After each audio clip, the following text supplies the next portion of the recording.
All right, so welcome to video for 171 on systems of equations. This is a remake because I guess the first video I ever made for this did not go through. So we're going to start off with systems of equations here. All right, so yeah, systems of equations are, you know, are basically two or more equations that share a common solution, also known as simultaneous equations. Now, systems of equations will come in XY or XYZ form. We're going to start off with two variable systems, and then we're going to hit three variable. Now, before we actually get into solving, what we're going to do here is we're going to see if 8-1 is a solution to this system. Now, in order for a solution to be a solution, it has to satisfy both. So this first one, 3 times 8 minus 2 times 1 does equal 22. That is true. But let's see, 4 times 8 plus 7 times 1, that is going to equal 39, which does not equal 2. So even though the first one satisfies, the second one doesn't, so the overall answer has to be no. Now, let's see if negative 3, 5 is a solution to this system. So we'll have 4 times negative 3 plus 5 times 5, and what that's going to equal is negative 12 plus 25. That'll equal 13. So, let's see, negative 2 times negative 3 minus 3 times 5. Let's see, that would be 6 minus 15, which does equal negative 9. So, since both are satisfied, the overall answer to this is simply going to be yes. Now, our first method of solving systems involves using substitution. This is where you solve one of the equations for a variable, and simply sub it into the other one. You can also solve for the same variable and set them equal to each other. Now, we're also going to verify graphically these systems as well. So, for this system here, what we're going to do here, we have one equation that is already solved for another variable, and we have another equation here. So what we're going to do here is we're going to replace y equals y with 5x here. So instead of this y, we're going to have a 5x here. We do the math, and we get x equal to 1. And then we plug into both equations to get y. Now, what you'll probably understand, or maybe you've learned before, you really only need to use one of the two equations. So what we're going to do for this next system is I'm going to go ahead and solve both of these equations for y. Negative 12 plus 8x equals negative 2y. And we have x minus y. Oh, it should be x minus y, rather, equals 9. All right, so let's solve both of these equations for y here. So if we divide everything by negative 2 on this one, what happens is we'll get 6 minus 4x equal to y, or y will equal negative 4x plus 6. Now, if we solve this one for y, we'll just take away x from both sides, and then we'll have negative y equal to negative x plus 9, and we'll just divide everything by negative 1, and what we'll get here is y equal to x minus 9. So we're going to graph both of these and see what happens. So what I'm going to do here is I'm going to graph both of these. So you have negative 4x plus 6, so you start off here at 6, and you go down 4 and over 1, and I'm going to just keep doing that repeatedly until, and I'm going to go in the opposite direction here. So we get this. And then x minus 9, well, we start here and we go up 1 over 1, because it's just 1 over 1. So, and what we see here is these two are going to meet at 3, negative 6. Now, if we actually set x minus 9 equal to negative 4x plus 6, what we can get here is 5x equaling 15, or x will equal 3. And it'll follow that we can plug x equal to 3 into any equation here. So if I do y equal to 3 minus 9, y will equal -6. So the solution is going to be at 3, -6. We saw it both graphically and algebraically. All right, so for these, we're going to solve all these equations for y here, and we're going to see what happens here. So if we divide out by 2 on this, what happens is we get -2x plus y equals -5, or y will equal to 2x plus 5. Now, if we solve this other one, what we can do here is we can just, well, you know what, let's just subtract 2x from both sides.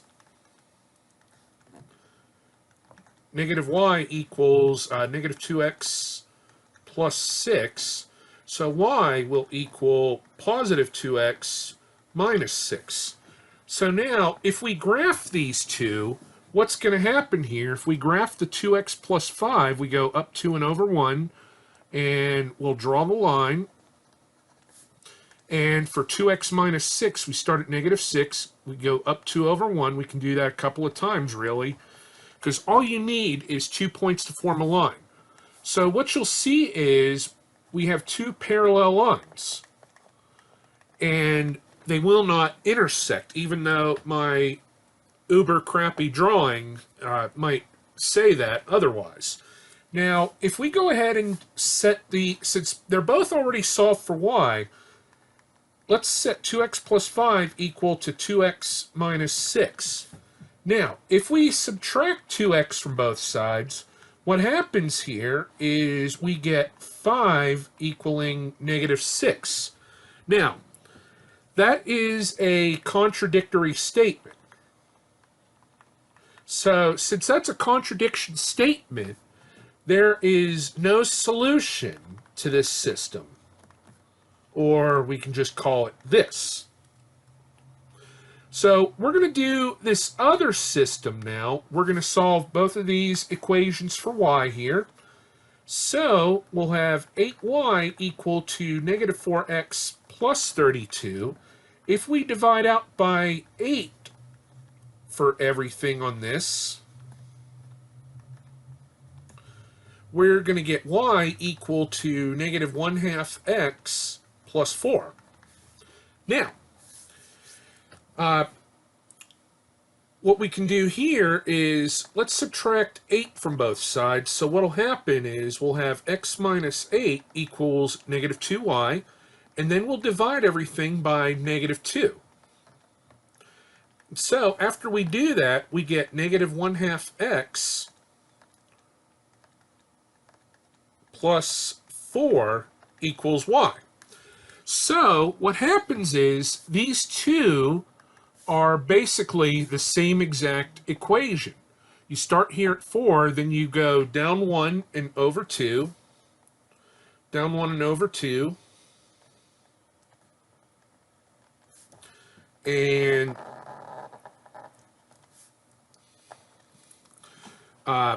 basically they're the same equation.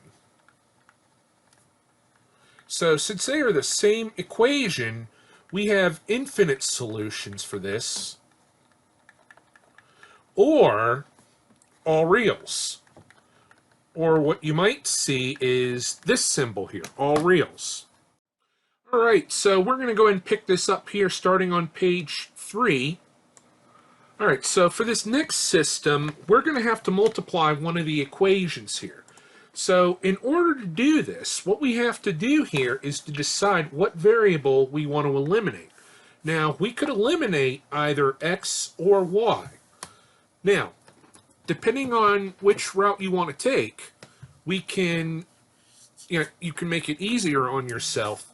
Now, when you decide what variable you're going to eliminate, basically pretend the rest of the equation doesn't exist for the moment.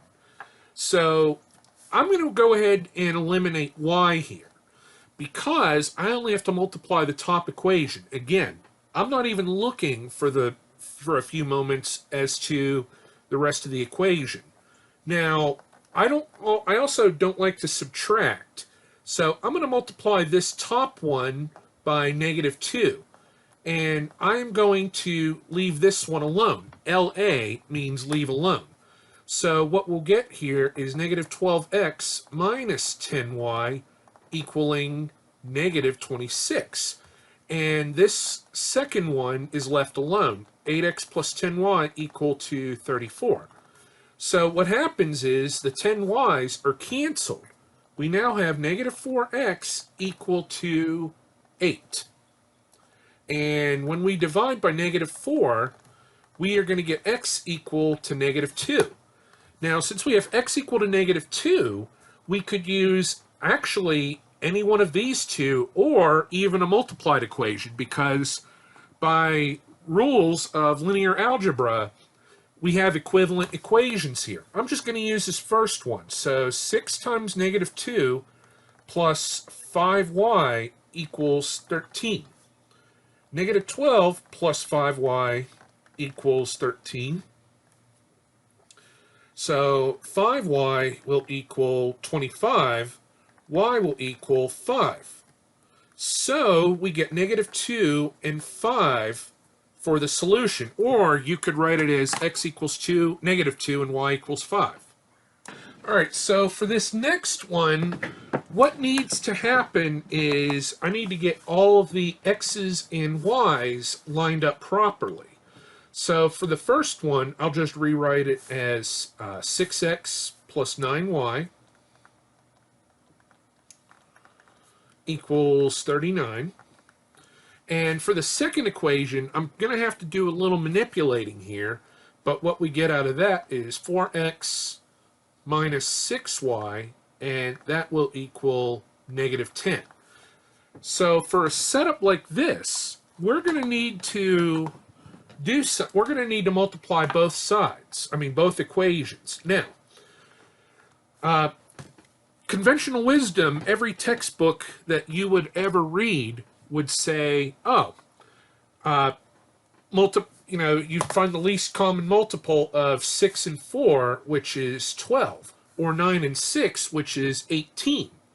Now, what you could do is, multiply one by the other. So I'm going to multiply this one by 4 and this one by -6. Now, why negative? Because one of them needs to be negative. So we'll have 24x plus 36y equal to whatever 39 times 4 is. 39 times 4, that's going to be 156. And for this, we'll have -24x plus 36y equal to 60. So the x's cancel. We have 72y equal to 216. So if we divide out by 72, that's 216 over 72, we get y equal to 3. Now, I'm going to just use this one. So 6x plus 9 times 3 equals 39. 6x plus 27 equals 39. 6x will equal 12. X will equal 2. So we will get 2, 3 for this system here. All right, so now we're going to be dealing with some of these we're going to be dealing with some word problems now.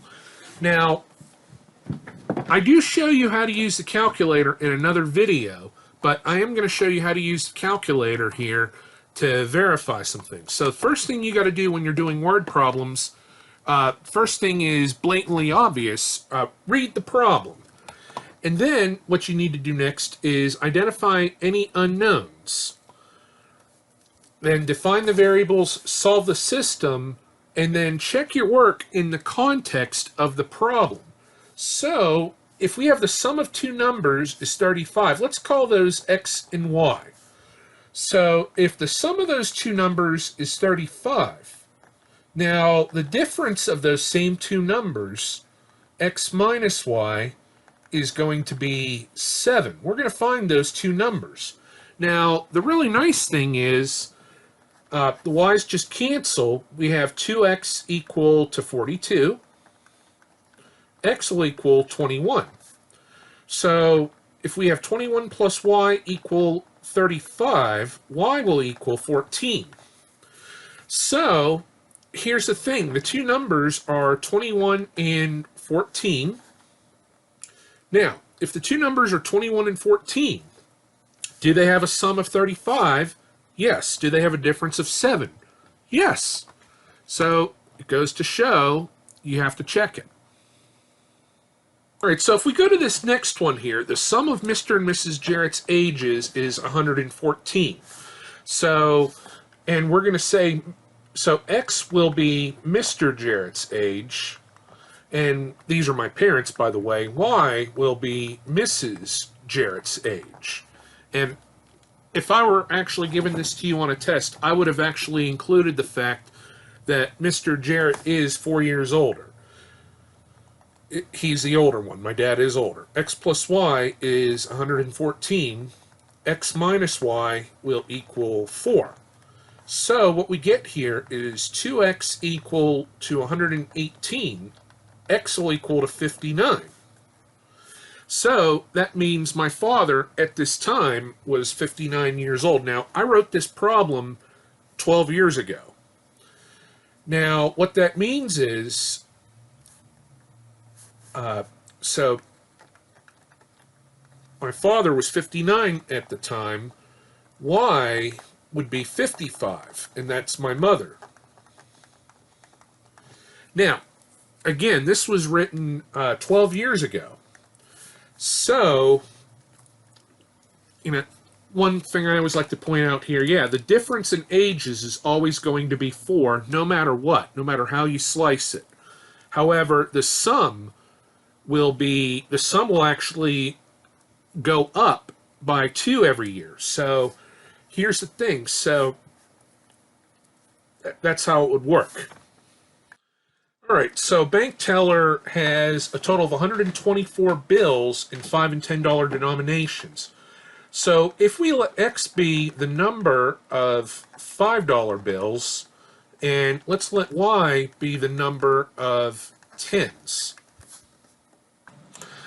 All right, so the bank teller is going to have those bills here. So what will happen here is the total number of bills is going to be 124.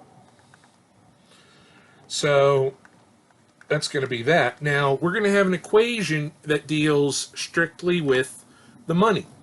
So if X is number of $5 bills, then 5X is how much that is generated from those $5 bills. And then 10Y, and that's going to be $840. So we can either eliminate the X or the Y. I'm going to eliminate the X, so times -5, and then leave this alone. So you have -5X minus 5Y. 124 times 5, I don't know what that is. Well, I should. -620. And then this bottom one is left alone. 5X plus 10Y equals 840. So the x's cancel out, and what we're left with is 5y equal to -620 plus 840, and that is 220. If we go ahead and just divide that by 5, y will be 44 $10 bills. So that's what we get for the number of $10 bills. Now, we'll just use this original equation here. So x plus 44 is 124. X is 80 $5 bills. Now, $85 bills, that's $400. 44 $10 bills is $440. If you add those up, you get the magic 840. Now, if you go to the calculator and go to PolySimult, if you opt to do simultaneous equation solver for just two equations and two unknowns, you enter the coefficients, which are 1, 1, and then 124, then 5, 10, 840. And we choose to solve that, and we get 80 and 44 respectively. Now, these can also be done using matrices, and I'll be honest, I prefer those myself, and why that is simply because I've worked with matrices forever. So, in fact, another video shows you how to do this, so I'm just going to get out of this and start moving on to the next couple of problems. Alright, so for this next one here, 16 burgers and 30 orders of fries is $27. 21 burgers and 12 orders of fries is $21.75. So what we're going to do here, I'm actually going to backtrack. I'm actually going to show you the best way. And I think the reason I do matrices so much, I've done these for so long. So this is 2 rows by 3 columns. So if we go into the matrix menu, we're going to go edit this matrix. Now it's going to be a 2 by 3. Ordinarily it would be a square matrix, except there is an extra column for the constants. If we do 16, 30, and then 27, 21, 12, and then $21.75. Now, what happens here is through a series of steps, your calculator, well, you're going to use RF. It's going to do those steps for you. We're going to quit out of here. We're going to go ahead and quit out of here. Go back to the matrix menu, and under math, we're going to pick RF, 2 R's. And then we're going to pick this matrix that we entered, which was matrix A. And what that is 1, 1 with zeros here, 0.75 and 0.5. This is the mathematical equivalent to saying x equals 0.75, or 1x equals 0.75, and 1y equals 0.5. So cost of a burger is 75 cents. Cost of fries is 50 cents. So I like doing matrices better. Now you can use the app, but I honestly prefer matrices. Alright, so for this next one, Luray Caverns ticket prices are $19 for adults and $6 for children. So on a given morning, 830 visit and $12,520 is taken in.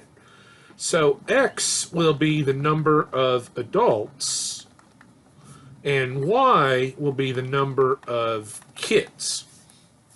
So the money equation, 19x plus 6y, is 12,520, and then altogether 830 visits. So X plus Y will be 830. Now, it's true, we can use... we could do this by hand, but for any word problems, the calculator is going to be our best friend. So let's go back to the matrix menu, and let's change this one up. It's still a 2 by 3, so 19, 6, 12,520, 1, 830. So if we get out of this, and we choose to RF that, X will be 580 adults, and Y will be 250 kids. So for this next one, here's what's going to happen. So we're going to let X be the amount of 12% acid, and Y be the amount of 30%.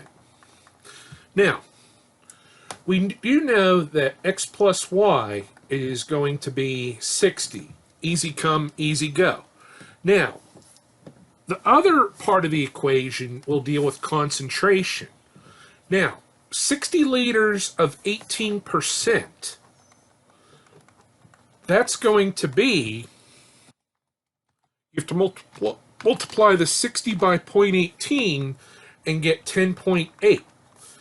So the concentration equation is going to be 0.12x plus 0.3y, 0.30y, equal to 10.8.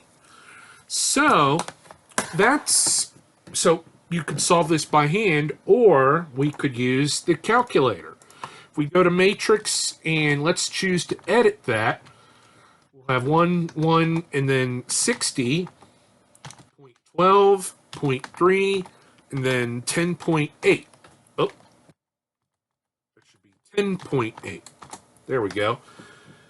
Now, if we quit out of there, and this time I can actually just do, entry RFA. X is going to be 40, Y is going to be 20. And these are liters. So that's how that'll work. Now, all right, so for this one, I know liquid flour, yeah, I got bored, and I'm bored with the whole acid thing. So X will be the number of liters of 24% flour. Y will be the number of liters of the 40% flour. So if we go ahead and do this, we're going to get X plus Y. Oh, actually, these are in gallons. 64. Now, 64 times 0.295, 29.5%, that's going to be the concentration. We get 18.88. So we have the actual the gallon one, and the concentration one, 0.24x plus 0.4y equals 18.88. So now let's go back to the calculator and let's see what we can do. Let's see, this is 1, 1, and then we'll have 64. And then 0.24, 0.4, 18.88. And we can quit out of there, hit the matrix menu again and go to math and choose RF, and then we'll choose matrix A yet again. Not edit. We actually want to pick this one. So X, we need 42 gallons of the 24% and 22 gallons of the 40%. So that's really all there is to that. Now, these next couple of ones with currents and such, it's going to be a little bit more tricky. So if we remember, distance is rate times time. So what's going to happen here is we have to consider the motorboat. We're going to call X the velocity of the boat. And we're going to call Y the velocity of the current. Now, R is considered the rate or velocity. So, time. So, for 36 miles downstream with the current, so in order to figure out the equation for that, the time is 1.5 hours, and it's with the current. So if it's with the current, you have this. And then, 1.5x plus 1.5y equals 36. So that's going to be the equation that comes from that. Now, against the current, what happens when we go against the current is this. It's going to take 2 hours, and we go against the current, So going against the current means we actually have to subtract the speed. So what we get out of this is 2x minus 2y equal to 36. Or you could have simplified that equation, up to you. But here's the deal. Now that we have that, we can go ahead and plug it up and go ahead and figure out what we need here. So 1.5, 1.5, and then 36, 2, and then negative 2, and then 36 for that, not 33, 36. So if we get out of this, what we can do now is we can go to matrix, back to RF, and we're going to choose matrix A. So X is going to be 21. So that is the speed of the boat. And Y is going to be 3, speed of the current. So yeah, when you go with it, when you think about it, yeah, you're going with the current, you're going 24 miles an hour. If you're going against it, you go 18.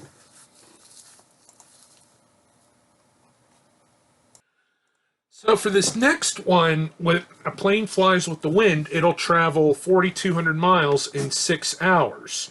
So, and when it goes against the wind, it'll take 7 hours to fly that same distance. So, x will be the velocity of the plane, and y will be the velocity of the wind. So, 6 times x plus y will equal 4,200, and then 7 times x minus y will equal 4,200. Now, one thing we can do, I actually am going to divide out by 6 here just to simplify. So we have x plus y equals 700, and if we divide out by 7 here, we get x minus y equals 600. So the system will be x plus y equals 700, x minus y will equal 600. And the reason I did it all like this is simply because I'm actually going to do this by hand. So what will happen is we'll get 2x equal to 1,300. X will be 650 miles per hour. That's how fast the plane is going. And y would be 50 miles per hour. So that's exactly what we're going to get here. All right, so company is now going to make Buddy the Elf inflatables for Christmas. It's going to cost $120,000 as a flat cost plus $25 per unit. Each unit is sold for a cost of $75. So the cost function here is going to be 25x plus 120,000. The revenue function is going to be 75x. So we could actually do this with systems, but we don't even need to do this. What we're going to do here is to determine the break-even point. 25x plus 120,000 will equal 75x. So that means 120,000 will equal 50x. If we divide both sides by 50, we get x equal to 2,400 units. Now, what this means is very simple here. 2,400 units is the break-even point. If we sell below 2,400, well, that's not $2,400, it's 2,400 units. If we sold below that, it's a loss. However, if we go above that, it's going to be a profit.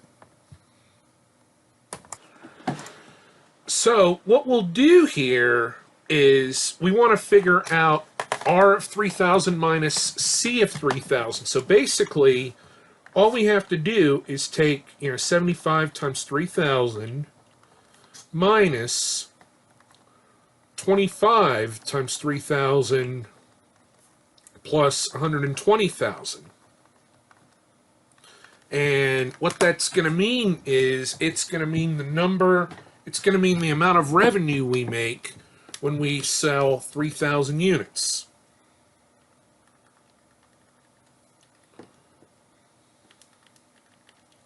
And the amount of revenue is going to be made is $30,000. So when you sell 3,000 units, you make $30,000. So the profit function from selling X number of inflatables, believe it or not, that's actually really easy. All you have to do is just take 75x minus 25x plus 120,000, and that is going to be equal to 50x minus 120,000. Now, let's determine the profit made when we make and sell 10,000 of these. So 50 times 10,000 minus 120,000, that's going to be equal to, let's see, profit is going to be $380,000. So pretty good profit to be made on these Buddy the Elf inflatables. So now that's going to take us to 3 variable equations. So what we need to do now is, just like with 2 variable, we're going to solve a 3 variable equation.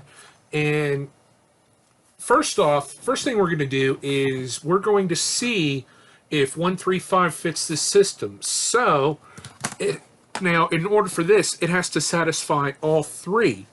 So if we do, 6 times 1 minus 3 times 3 plus 7 times 5, that is 32. So that works.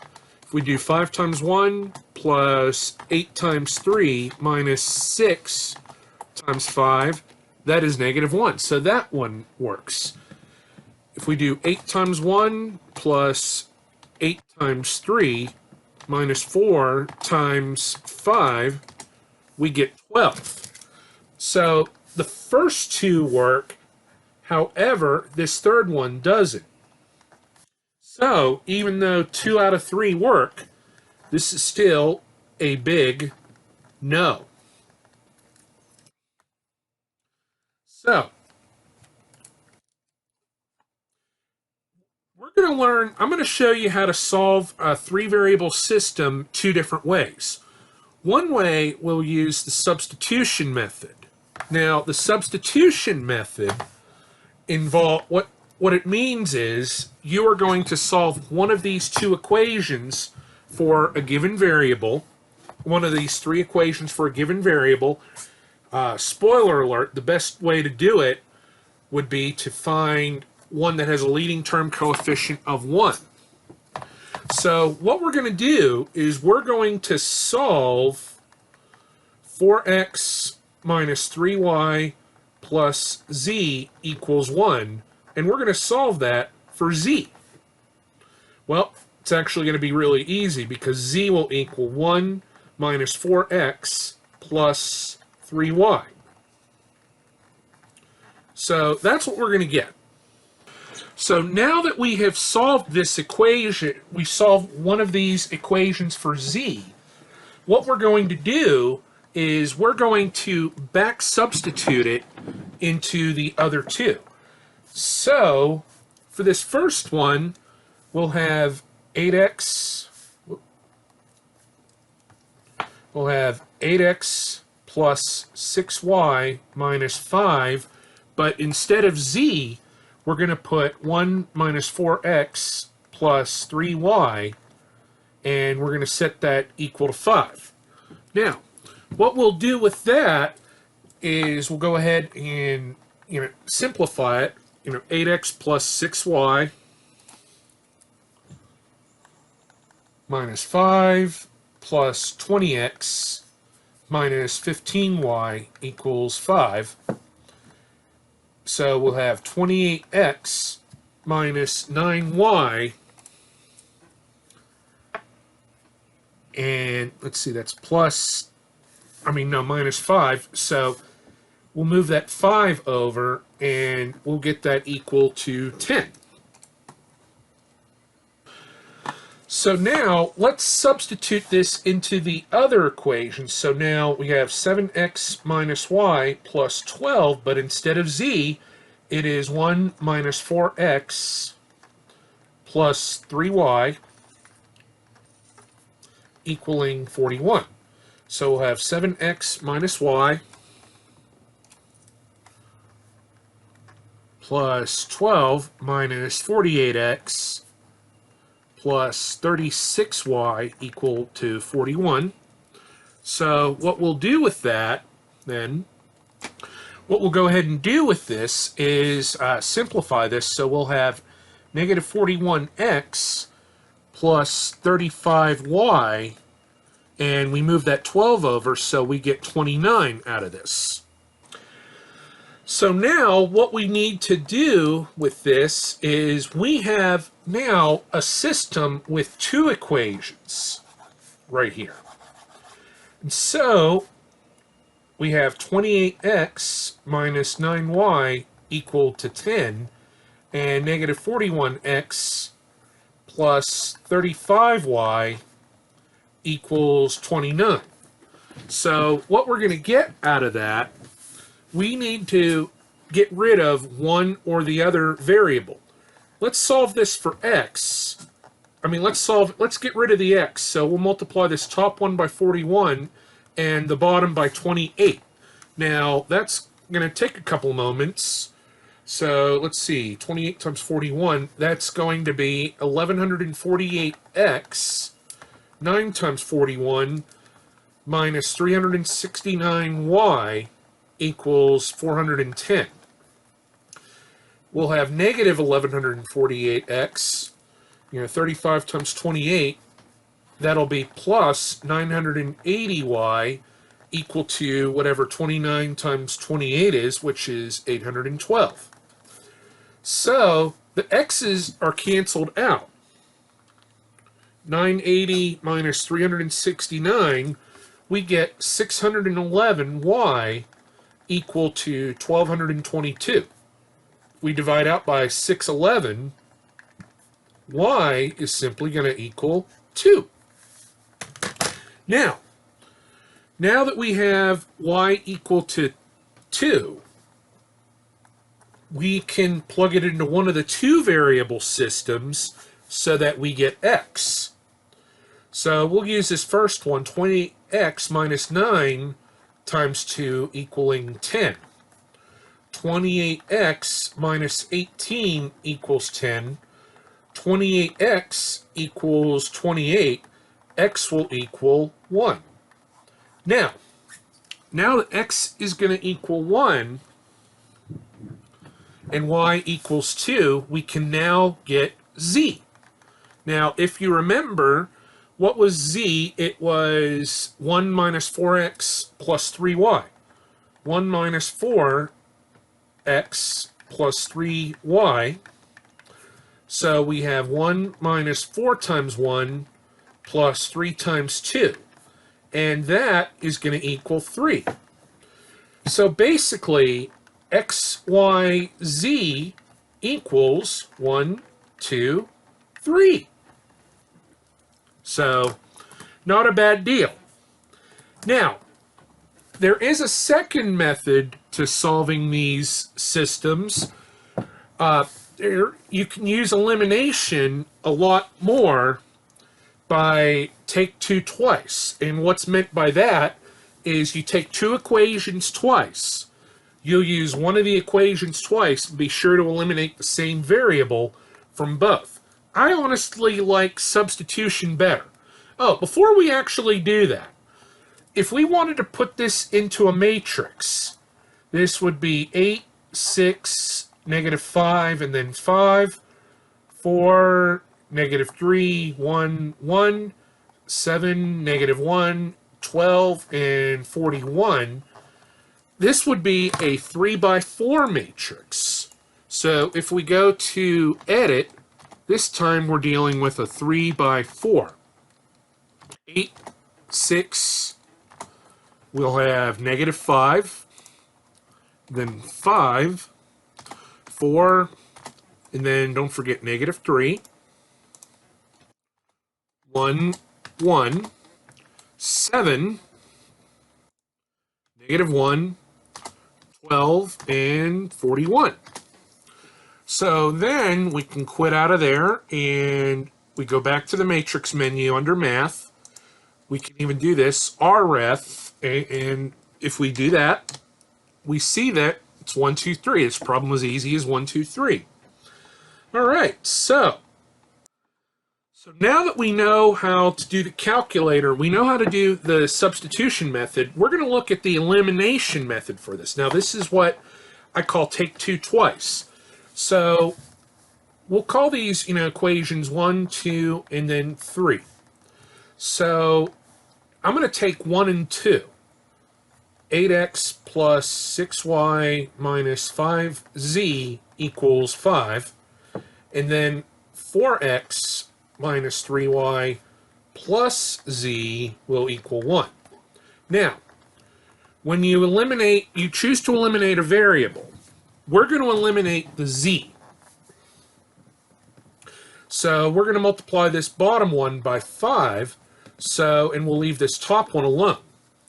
The reason is, even though the x or y is easily eliminatable, and plus you'll see why. So for this, we have 8x plus 6y minus 5z equaling 5. Now you have 20x minus 15y plus 5z equals 5.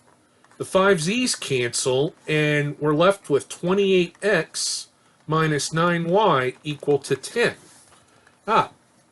So now we're going to put that off to the side a bit. Now, we need to use this third equation, 7x minus y plus 12z equaling 41. I'm going to use the second one again. So again, one of these gets used twice. We're going to multiply the bottom by -12 and leave the top one alone. So we'll have -48x plus 36y plus, oh, not plus rather, but minus 12z. Minus 12z equaling -12. And for the top one, we just left that alone. 7x minus y plus 12z equaling 41. So we get -41x plus 35y equaling 29. Now, we're down to two equations in two variables. Now, here's the thing. We have already solved this system. 28x minus 9y equal to 10, -41x plus 35y equaling 29. We've already solved that system, so we're just, and then once you solve that for x and y, which, you get x equal to 1 and y equal to 2, then what you would do is you'd go back and find z. And you just have to substitute. All right. So I'm going to leave it to you to solve this next one because, frankly, you can use the calculator.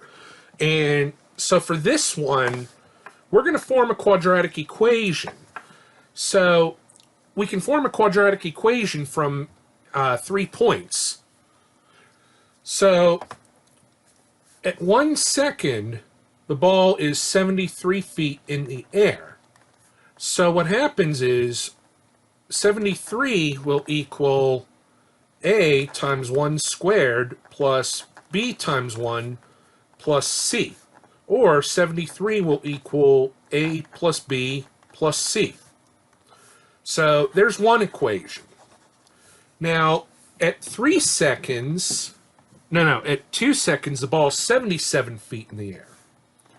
So 77 will equal a, but we're now going to replace the x's with 2. B times 2 plus c. 77 will equal 4a plus 2b plus c. Now, for the third equation, at 3 seconds, so the ball's 17 feet in the air.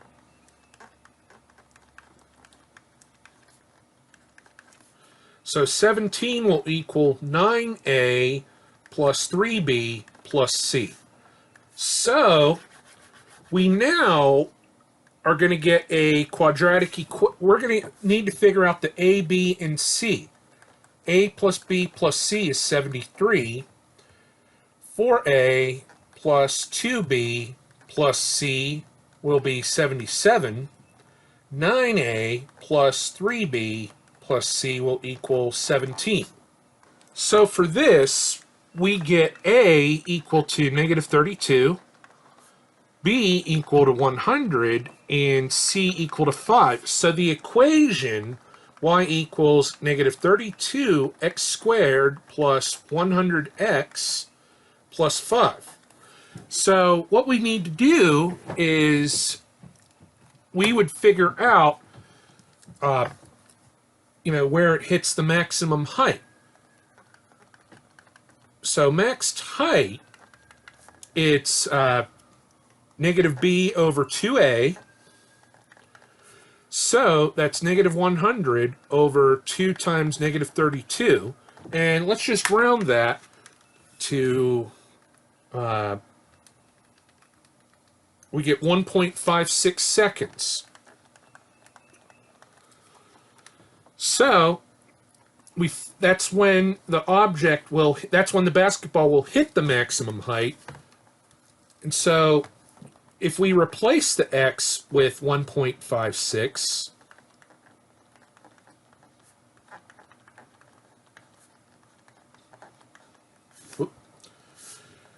what we're going to get out of that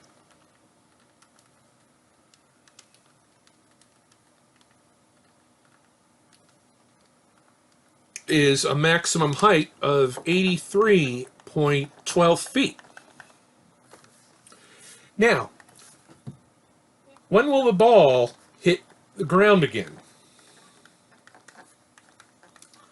Well, we just do negative 32x squared plus 100x plus 5 and set that equal to 0. And I'm going to cheat, actually, and use my calculator.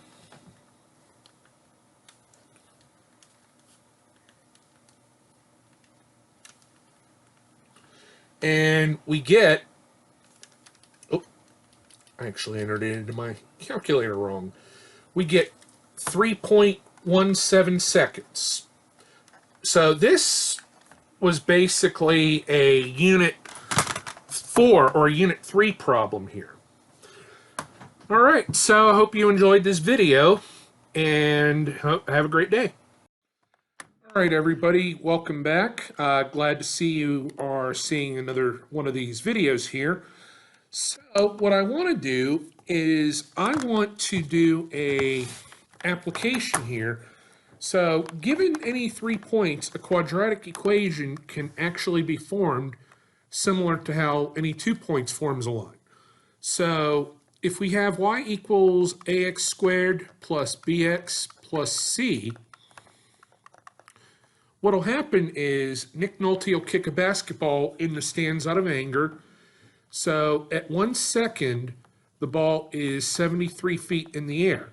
So 1 and 73, so this is x and this is y. At 2 seconds, the ball is 77 feet in the air. And then at 3 seconds, the ball is 17 feet in the air. So what will happen here is I will actually show you how to use the graphing calculator to solve a system of equations here. So for the first equation, we'll have a times 1 squared plus b times 1 plus c equaling 73. Or a plus b plus c equals 73. So that, folks, will be the first equation. The second equation, you have a times 2 squared plus b times 2 plus c equaling 77.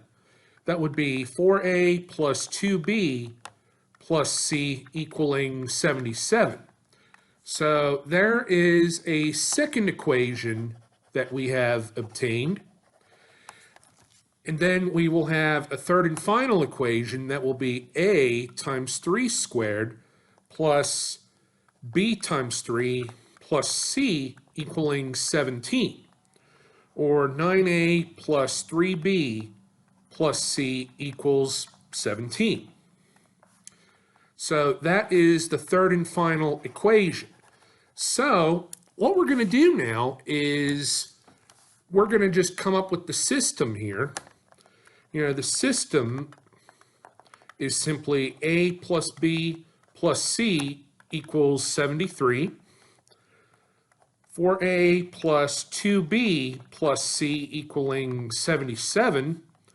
Then 9a plus 3b plus c equals 17.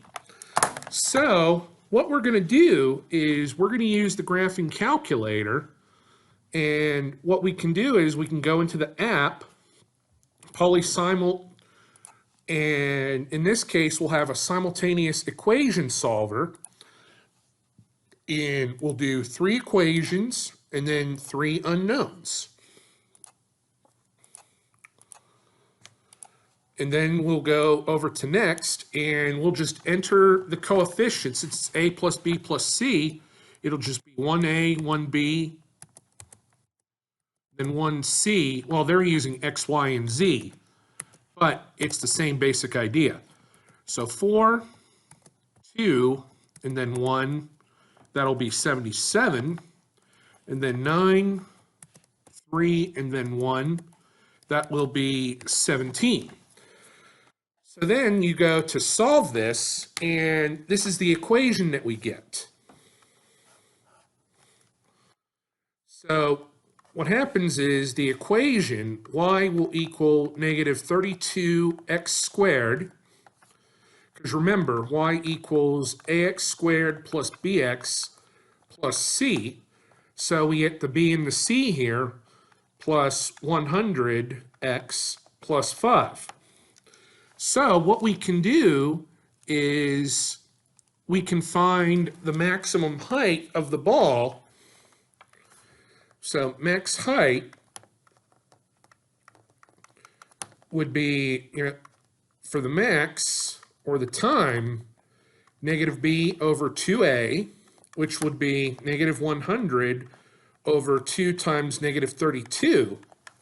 And when we go ahead and round that,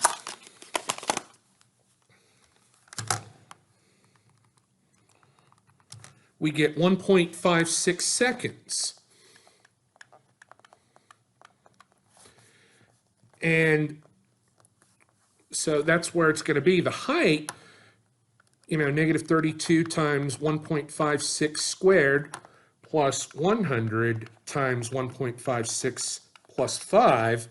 And what that's going to be, negative 32 times 1.56 squared plus 100 times 1.56 plus 5. It'll be a max height of 83.13 feet.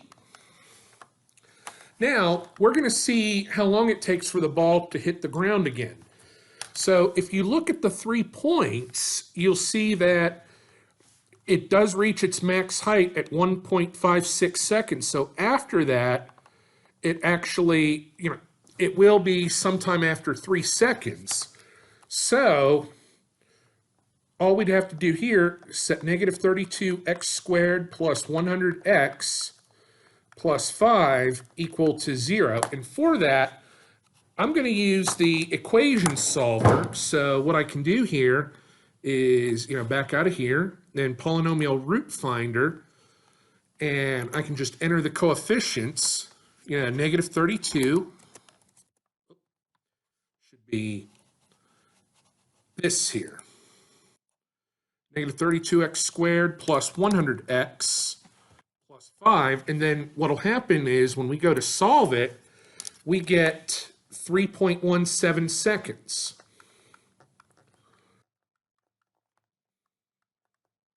So that's how long it'll take to get the ball back on the ground. So it should be it's very consistent with everything. So that's what you're going to get. All right, so moving along here, we're now going to hit on one of my personal favorites, partial fractions. So what we can do here is we need to remember how we put these together. That was like a pre-unit, 3 over x plus 3 plus 5 over x plus 1. Now, what we need to do is establish our least common denominator, and that will be the product of x plus 3 and x plus 1. So we're going to multiply by what we don't have on each of these factors, x plus 3 and then x plus 3. So what happens is we have 3 times x plus 1 plus 5 times x plus 3 divided by x plus 3 and x plus 1. And when this is all said and done, we get 8x, not 18x rather, but 8x plus 18 over all of this. And of course, that is right down below, but I want to make sure that you can put these together before we actually start taking them apart. So what we're going to do here is we're going to set this equal to each other.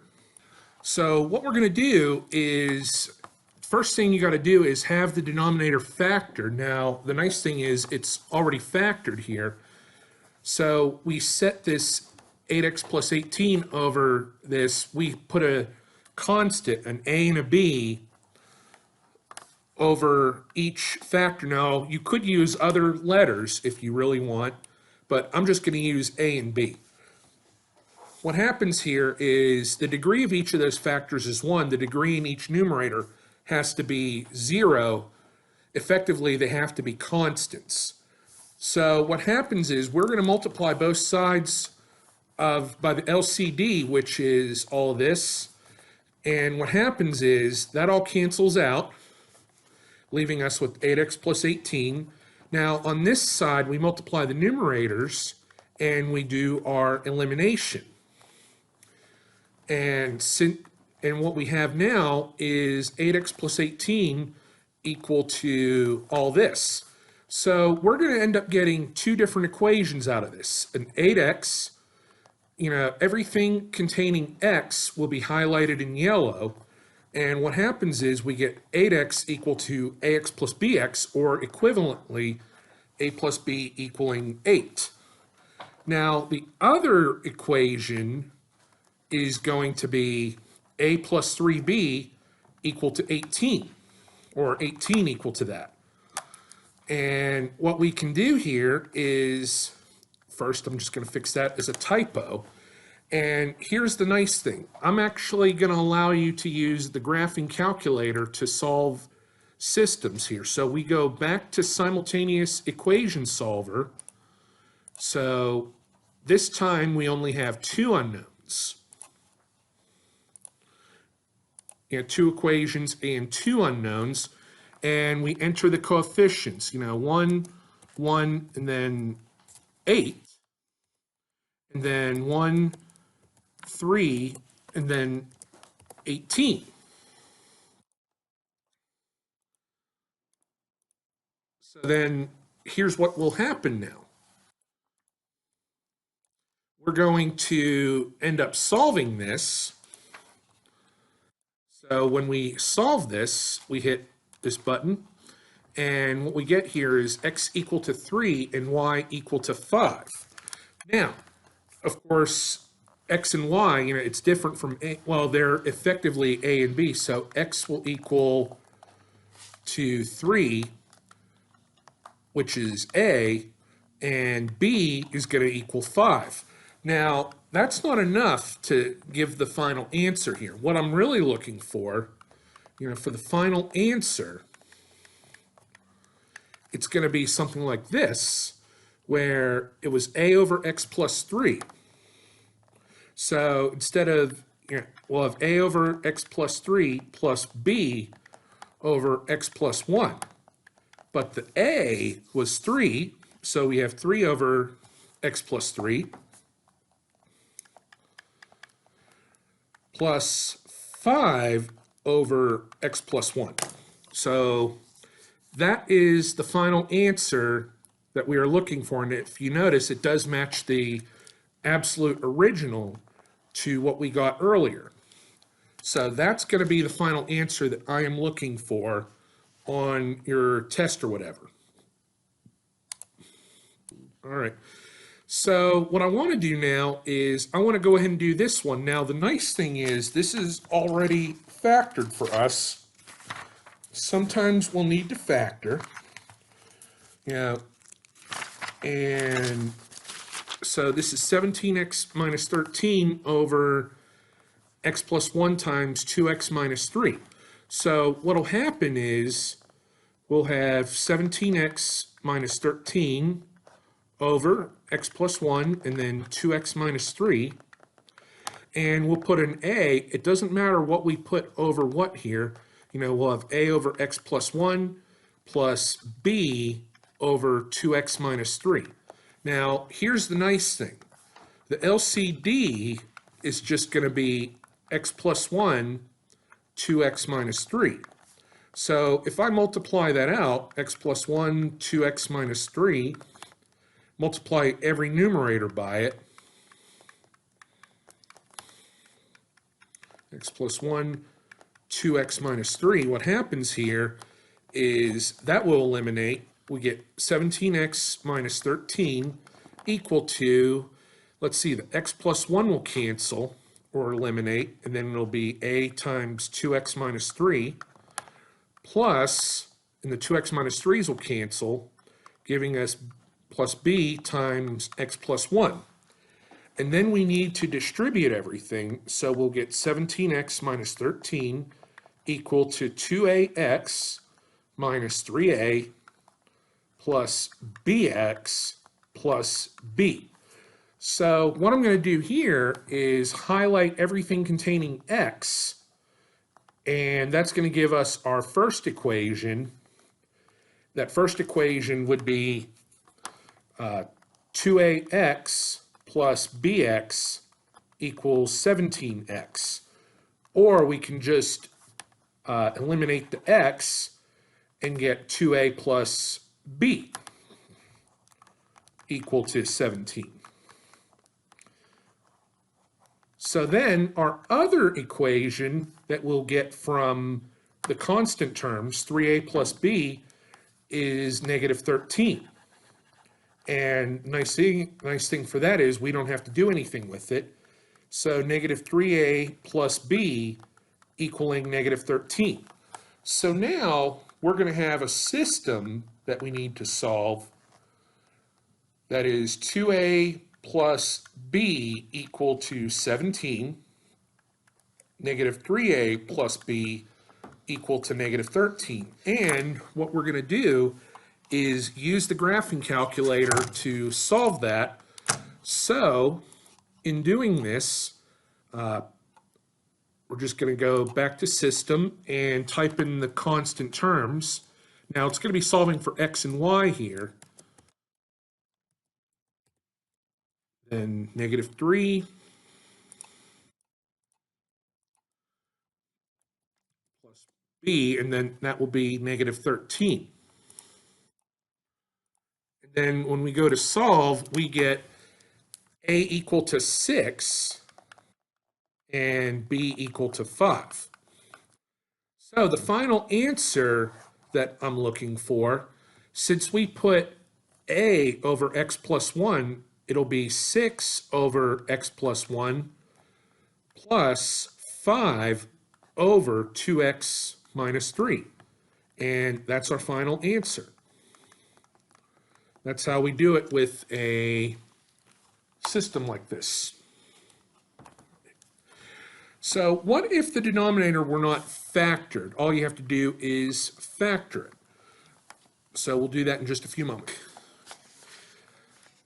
All right, so welcome back. So what I want to do is, so we factored this denominator, and it factored simply into x minus 6 and then x plus 2. So we'll put a over x minus 6 and then a b over x plus 2. So the LCD, if you haven't caught on, the LCD is just the denominator, basically. So if I multiply everything out, what happens here, x minus 6, x plus 2, x minus 6, x plus 2, the x plus 2's cancel, x minus 6's, and everything is gone here. And that gives us 10x minus 36 equal to a times x plus 2 plus b times x minus 6. So giving us again 10x minus 36 equal to ax plus 2a plus bx minus 6b. So we're going to get the system out of this. I get everything containing x here. Ax plus bx equals 10x. So effectively, that just becomes a plus b equals 10. And the other equation that's going to result, 2a minus 6b, will equal negative 36. And again, the nice thing is you'll be allowed to use the graphing calculator. So when you go to use the graphing calculator,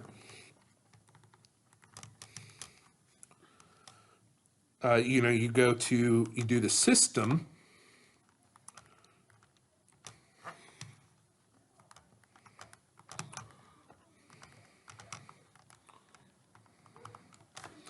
And what we get out of this is a equal to 3 and b equal to 7. So the final solution is going to be 3 over x minus 6 plus 7 over x plus 2.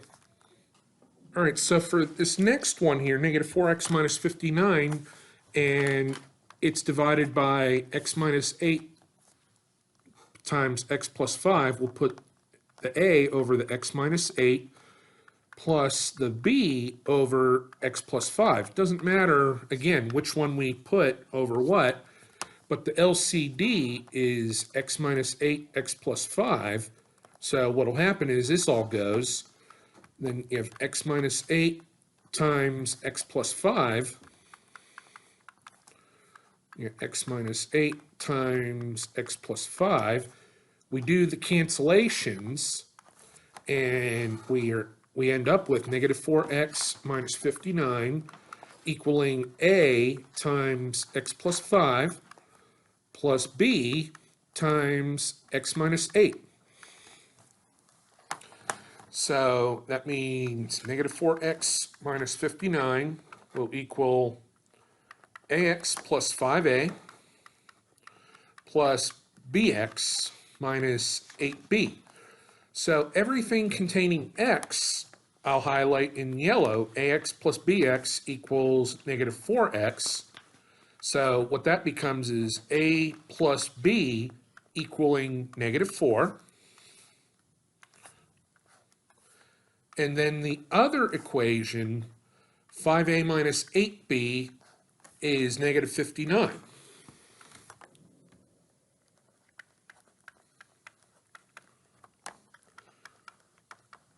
So what we got to do is figure out what a and b are.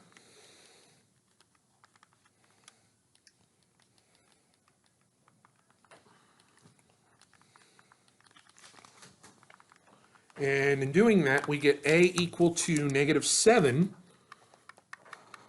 and B equaling 3.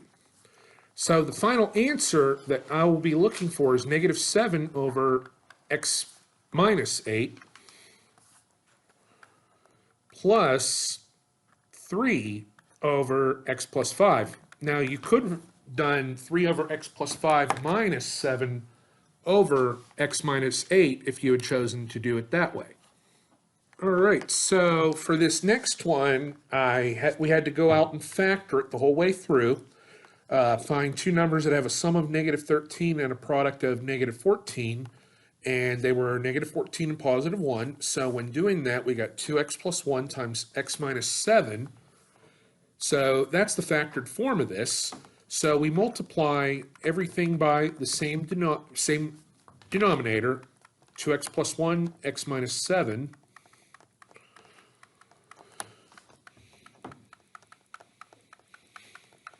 So the 2x plus 1's eliminate and the x minus 7's eliminate, and all that is eliminated. We get 11x minus 32 equal to A times x minus 7 plus B times 2x plus 1. So 11x minus 32 is ax minus 7a plus 2bx plus b. So we'll get two equations out of the deal. The first one being a plus 2b equaling 11, and the other equation, -7a plus b, equals -32. So we want to figure out what a and b are using the wonderful calculator.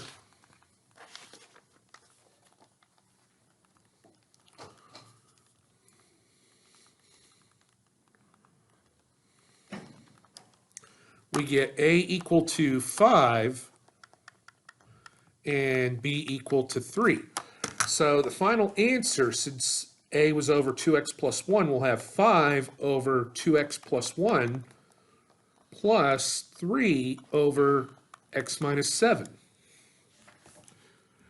Now, what if we have something that breaks apart into 3 factors? Well, that's actually a lot easier than it looks. It might be, well, it is a little bit of work putting it all together. But what we get here, 14x squared minus 120x plus 226 over all this, x minus 1, x minus 5, x minus 7. This will equal a over, we'll use x minus 1, plus b over x minus 5, plus c over x minus 7. So what we'll do here is we'll multiply every numerator by all this. And what happens here is this all goes. So x minus 1, x minus 5, and then x minus 7. X minus 1's are going to eliminate. X minus 1, x minus 5, x minus 7. And once you feel comfortable, you can always, basically, you should have no fractions left. X minus 1, x minus 5, x minus 7, and those eliminate. And what we're going to get out of this deal now is 14x squared minus 120x plus 226 will equal a times the remaining factors, x minus 5, x minus 7. You get to FOIL. Then x minus 1, x minus 7, and plus c times x minus 1, x minus 5. So it will involve some foiling here. So once we do that, we'll have a times, that'll be x squared minus 12x plus 35 plus b times x squared minus 8x plus 7 plus c times x squared minus 6x plus 5. And then what we'll have here is ax squared minus 12ax plus 35a plus bx squared minus 8bx plus 7b plus cx squared minus 6cx plus 5c. And that will, of course, equal to 14x squared minus 120x plus 226. So in this case, we're going to have three equations. Everything containing x squared will be highlighted in yellow. And what that will result in is simply a plus b plus c equaling 14. Now, everything containing x will get its own equation, which I'll highlight in light blue, and that will be negative 12a minus 8b minus 6c equaling negative 120. And then lastly, all of the constants, which are going to now be in green, which will have 35a plus 7b plus 5c equal to 226. So we're going to get an A, a B, and a C out of this. Now, there is also another way to do this. But yeah, I mean, you can also do, you can do the systems in the calculator. So what we're going to get here, A is going to equal 5, B is going to equal 3, and C is going to equal 6. So the final answer will be 5 over x minus 1 plus 3 over x minus 5 plus 6 over, that was x minus 7. So that was what I was looking for with this one.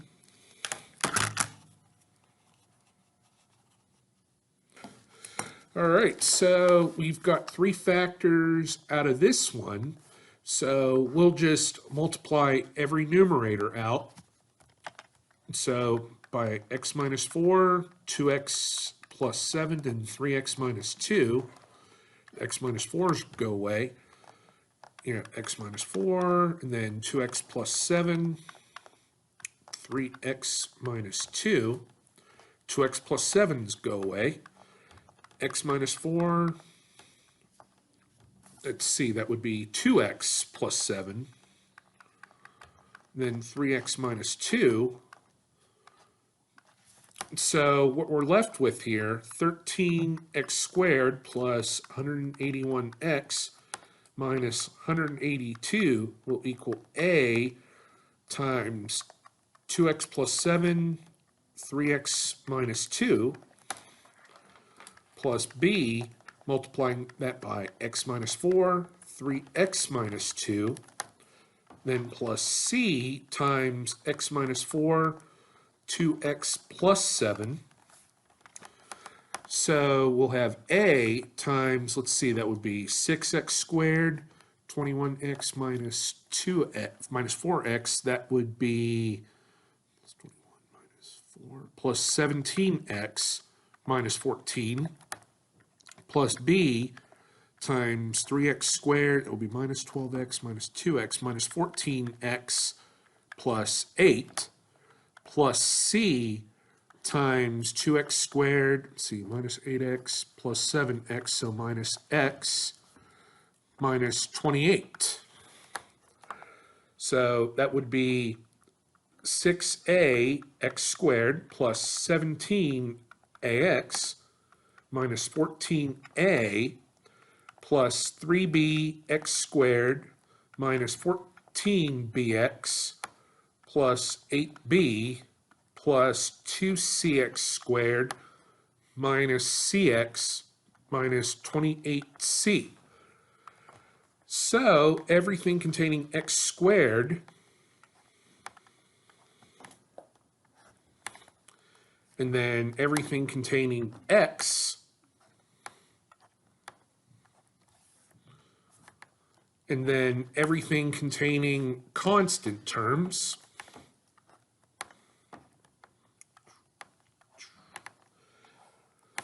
So what we do here is we'll have 6a plus 3b plus 2c equal to 13, 17a minus 14b minus 1c, or just minus c, equals 181, negative 14a plus 8b minus 28c equals negative 182.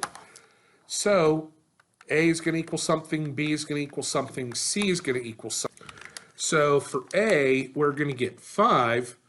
For B, we're going to get negative 7. And then for C, we're going to get 2.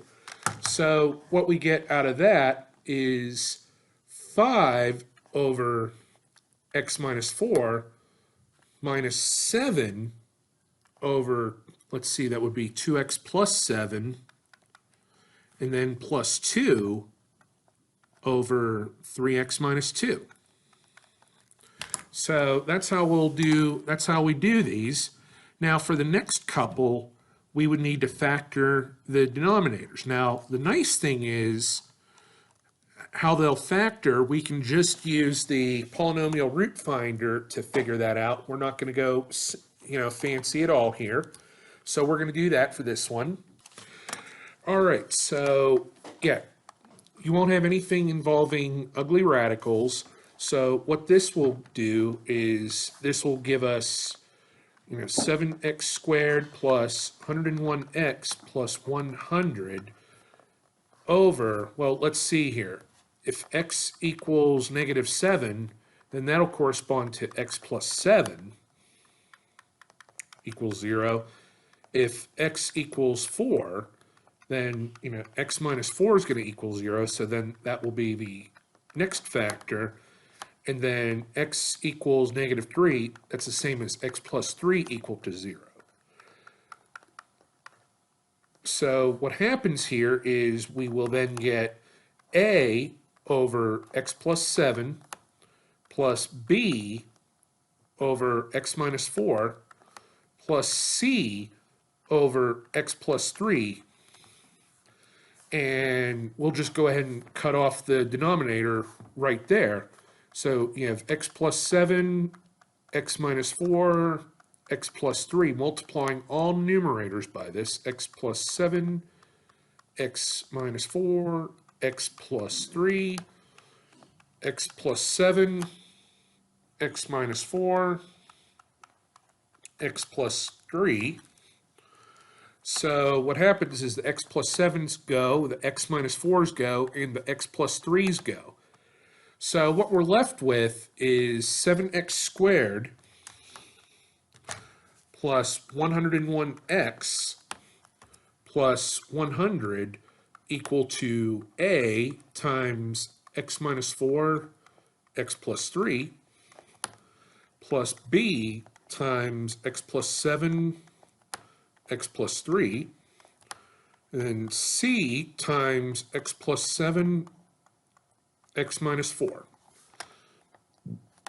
So we'll have a times x squared minus x minus 12 plus b times x squared plus 10x plus 21 plus c times x squared plus 3x minus 28. So we'll have ax squared minus ax minus 12a plus bx squared plus 10bx plus 21b plus cx squared plus 3cx minus 28c. So do it all again. Everything containing x squared is highlighted in yellow. everything containing x, I'll highlight in this color. And then everything constant is this. Might also help to put these here. So what we'll have here is a plus b plus c equal to 7, negative a plus 10b plus 3c equals 101, then negative 12a plus 21b minus 28c equals 100. So what'll happen is we'll figure out what a, b, and c are. And what happens is we get a equal to negative 6, b equaling 8, and c equaling 5. So the final answer that we get is negative 6 over x plus 7 plus 8 over x minus 4 plus 5 over x plus 3. So that is going to conclude this particular video. There will be probably 2 more videos for this unit to be posted after this, so hope you enjoyed this. All right, welcome back everybody. So this is the third video rather in this series. So for this one, this is the last partial fraction problem. What we have to do here is, just like the one before, we need to do the polynomial long division, and it shows you how to do that. Now we get the quotient of 3x squared minus 8x plus 19, and we get a remainder of 7x squared plus 54x minus 55. So what happens here is we get 7x squared plus 54x minus 55 over the divisor, 2x to the third minus 11x to the second minus 43x plus 24. And we use the polynomial root finder to find the factorization. So then we put a, b, and c and did all the math and got a equal to 1. So 1 went over the 2x minus 1, 5 went over the x minus 8, and negative 2 came over the x plus 3. But don't forget the quotient. So that's going to do us for partial fractions. Now, next couple pages of these notes explain how to use how to do reduced row echelon form by hand, which you don't need to actually know how. So for this next one, we are actually going to use the graphing calculator to solve these systems. So I'm actually going to go ahead and quit out of this app, and we're going to go to the matrix menu, and we're going to do edit. Well, first off, let's actually do the coefficient matrix first. The coefficient matrix, what this is, this is 9, negative 7, and 24. We basically just take the coefficients. Then you have 10, 14, and then 92. So since there are 2 rows and 3 columns, that's going to be the dimensions of our matrix. So it'll be a 2 by 3, and then we enter the coefficients just like this: 9, negative 7, and then 24, 10, 14, and then 92. So we get out of there, and we go to second and quit, and we're going to go to the matrix menu, and under math, we're going to choose RF, and then we're going to hit second and matrix and get matrix A here. And what that does is we get nothing but 1s and 0s in the square part. But what happens here is this is 5 and this is 3. Yep. So what this is saying is basically x equals to 5, or 1x equals 5, and 1y equals 3. So that's what we get. So for this matrix here, we'll enter, we'll make sure make sure all of the variables are lined up. So -4, -8, 14. We get 9, 17, and then 31. And then the coefficient column, or I mean the constant column, they call this an augmented matrix because this is, we basically add a column. So what happens now is we will go back to the matrix menu, and this time I'm going to do matrix B, so this will be a 3 by 4. We enter the coefficients exactly as we see them. 5, -4, 9, 187, 4, -8, 17, 320, 8, 14, 31, and 274. So we can quit out of this, and what'll happen now is we'll go to matrix, and under math, we'll choose option B for RF, and this time we will choose matrix B. And we get the coefficient matrix of 7, -11, and 12. So what basically happens when we RF this is we get nothing but ones and zeros in the square part of the matrix, and we get 7, -11, and 12. So this is basically saying 1x equals 7, or x equals 7, y equals -11, and z equals 12. So, moving along, let's see what happens when we we do this one. So, I'm going to put this into matrix C. Now we have a 3 by 4, 8, -3, then 7, then 12, you get -16, 6, -14, 32, 7, -3, -3, and then 5. So let's RF matrix C. So we go back to math and RF that particular matrix.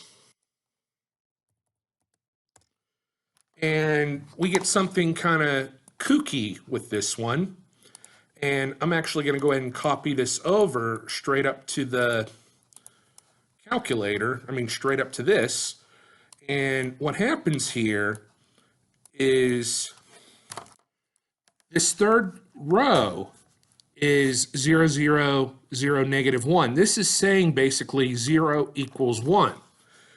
This would be a no solution case because that is obviously a contradiction. Now for this last one here, we have a 4 variable. So they go W, X, Y, and Z. The other thing is make sure you have the variables lined up. For this first one, we're missing a 0Y. So when we go to, put this in the matrix, this is going to be a 4 by 5 matrix. So 5, X, you have to put in a 0 for the Y, 8, and then 38. And the rest of those are lined up, 7, -4, 8, 14, and then 87, -2, 8, -9, -4, -44, 6, -7, 9, 16, and then 87. So let's RF this one. So we go to matrix, math, and option B, RF, and that'll be matrix D that we choose. And what we get here is -3, 7, 10, and 4. So W will equal -3. X will equal 7. y will equal 10, and z will equal 4.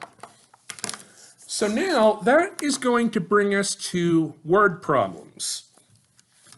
So let's say you own a burger restaurant in the mall and work a 3-day weekend. Your menu is very simple: burgers, fries, and drinks. So what'll happen is on Friday, 147 burgers and so on are sold. Do make sure things are lined up here. Now, the question is, how much is a burger, fries, and a drink? So we're going to let X be the cost of the burger. Y will be cost of fries, and we'll let Z be the cost of the drink. Now, anytime we have a word problem like this, you will be allowed to use the graphing calculator. So let's come up with Friday's equation. We sold 147 burgers, so we'll have 147x plus 220y plus 310 orders of fries, and we get $603.25 out of this. Now let's do Saturday's equation. 254 burgers, so we'll have 254 burgers, 384 fries. I put this very much lined up. I could have said like drinks, fries, and burgers, in a different order, just to throw you off. And then 476 drinks, and we're going to get $1,000.90. Now, for the third and final equation, since, by the way, there were 3 unknowns, so it goes to show that since we have 3 unknowns, we will get 3 equations out of this. 198 burgers plus 312 orders of fries and 410 drinks, and we get $820.20. So we can do this with or without actually having to write out the coefficient matrix. So if we do this, now we know this is going to be a 3 by 4. So, and here's the really nice thing. I'm going to use matrix A, 3 by 4, and just type over everything. 147, 220, 310, 603 and a quarter. I don't have to deal with any negatives for this. 384, 476, $1,000.90. 198, 312, 410. So now let us go ahead and let's quit out of there and let's RF A. So if we go ahead and RF this matrix, what we get here is X equal to $1.25. Now, when it comes to writing out a word problem, just saying like what the 3 variables are, 85 cents and 75 cents for Y and Z, that's not going to be enough. $1.25, if you remember, is the cost of a burger. 85 cents is the cost of the fries. And this would be like a no frills burger place, by the way. 75 cents is the cost of your drink. And so, yeah, that's all we really have to do for these. Having this calculator really makes our lives a heck of a lot easier. So that's what we're going to have. So we're going to do another one of these where at a snack bar, you're going to sell hot dogs, ice cream bars, and sodas. So this problem is going to be just like the one before. We need to know how much a hot dog costs. So X will be the cost of the hot dog. Y will be the cost of the ice cream. And Z will be cost of the soda. So for this one, Friday's equation, we get 254 hot dogs, 368 ice cream bars, and 512 sodas, and we bring in $519.16.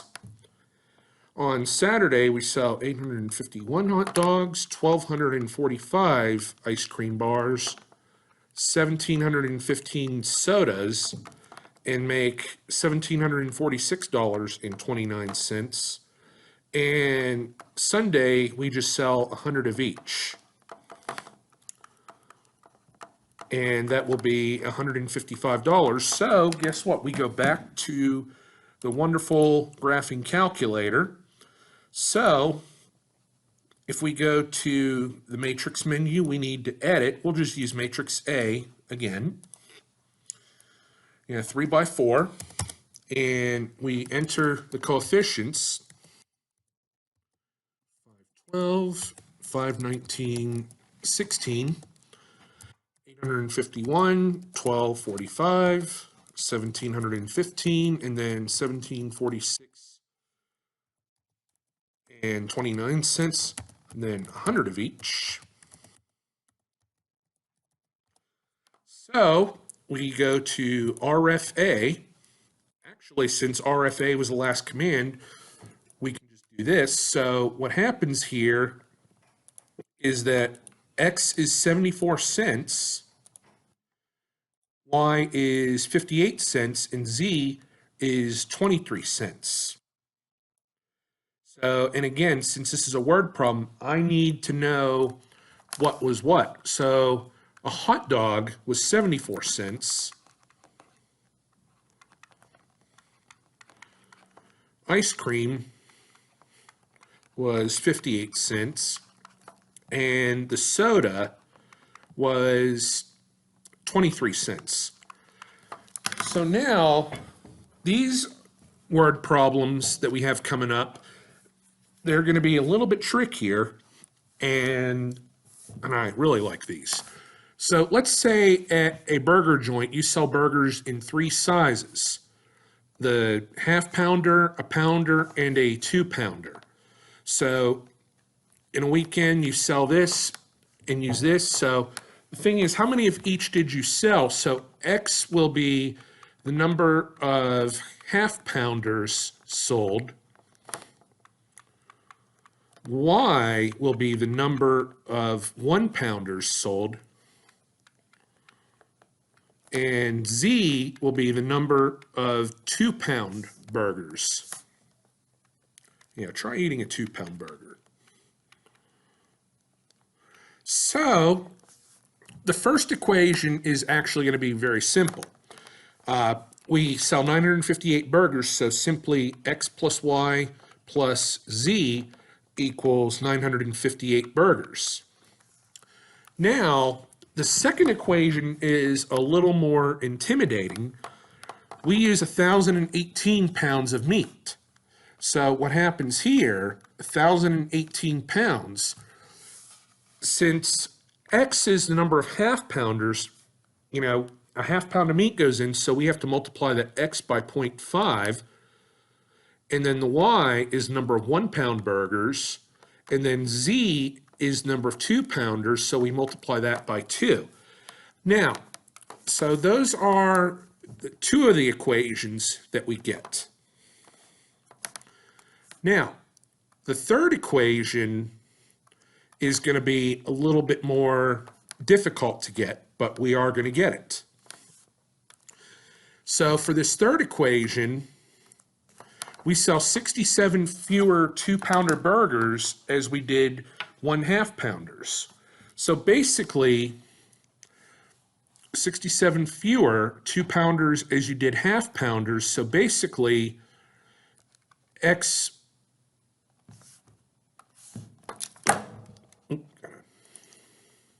So for this third equation, since we sold 67 fewer 2-pounders as we did 1/2 pounders, so X minus 67 will equal Z. Now, what we have have to do here is manipulate this equation a bit, so we'd have x minus z equal to 67. So x minus z, and there's no y, and that will equal 67. So let's go to the calculator yet again.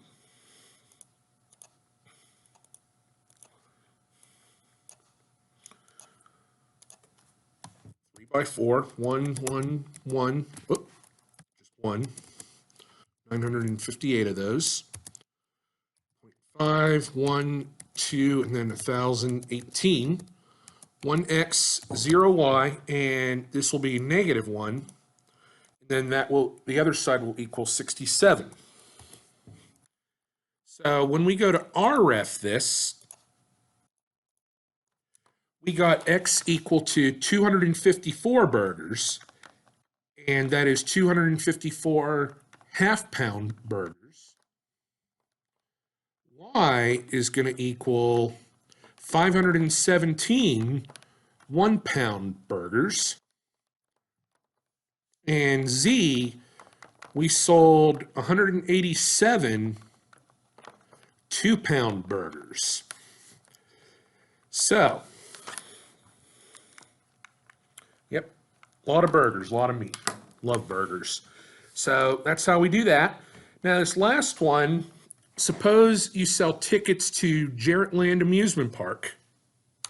All right, so for this next one, Jarrett Land Amusement Park has 3 types of tickets that you sell: child, adult, and senior. So how many of each did you sell? Well, X will be the number of child tickets. Y will be the number of adult tickets. And Z will be the number of senior tickets. So we are going to generate 3 equations out of this.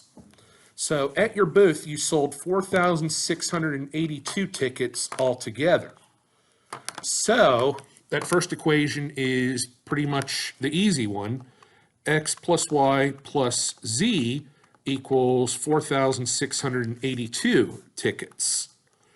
Now, for the next one, this is where it's getting a little bit fun. In terms of the number of child tickets, you sold the same number of child tickets. Well, since X is the number of child tickets, X will equal, we had 226 fewer than twice the number of adult tickets.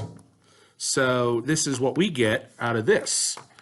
And we have to manipulate this equation in order to have it lined up properly. So this is actually very simple. X minus 2y will equal negative 226.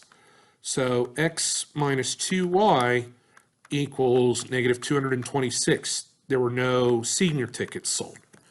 Now, for the last one, we have to manipulate some. So to do this, what we need to do is the number of senior tickets sold. So Z is the number of senior tickets. It is 8 more than 1/2. So basically 1/2 Y plus 8.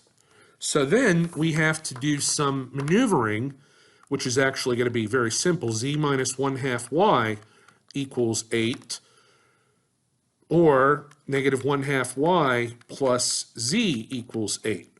But since there was no X in there, it would be 0x minus 1/2 Y plus Z equaling 8. So what we then get to do, yep, you guessed it, graphing calculator yet again. So we go back to the menu. Let's edit this matrix. 4,682, 1, and then negative 2, then we'll have 0, and then negative 226. And then 0, negative 0.5, 1, and then 8.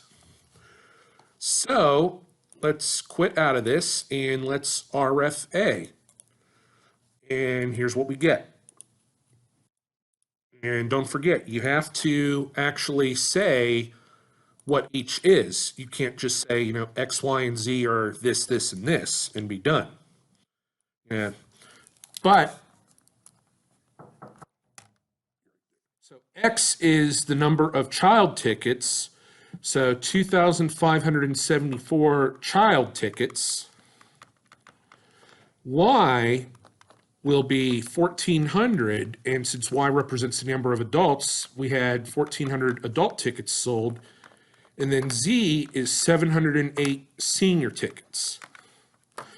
All right, so that'll be that. All right, so for this next example, we're now going to get into systems of nonlinear equations. And basically, we've been doing systems of linear equations, which is pretty easy, once we have the calculator to help us.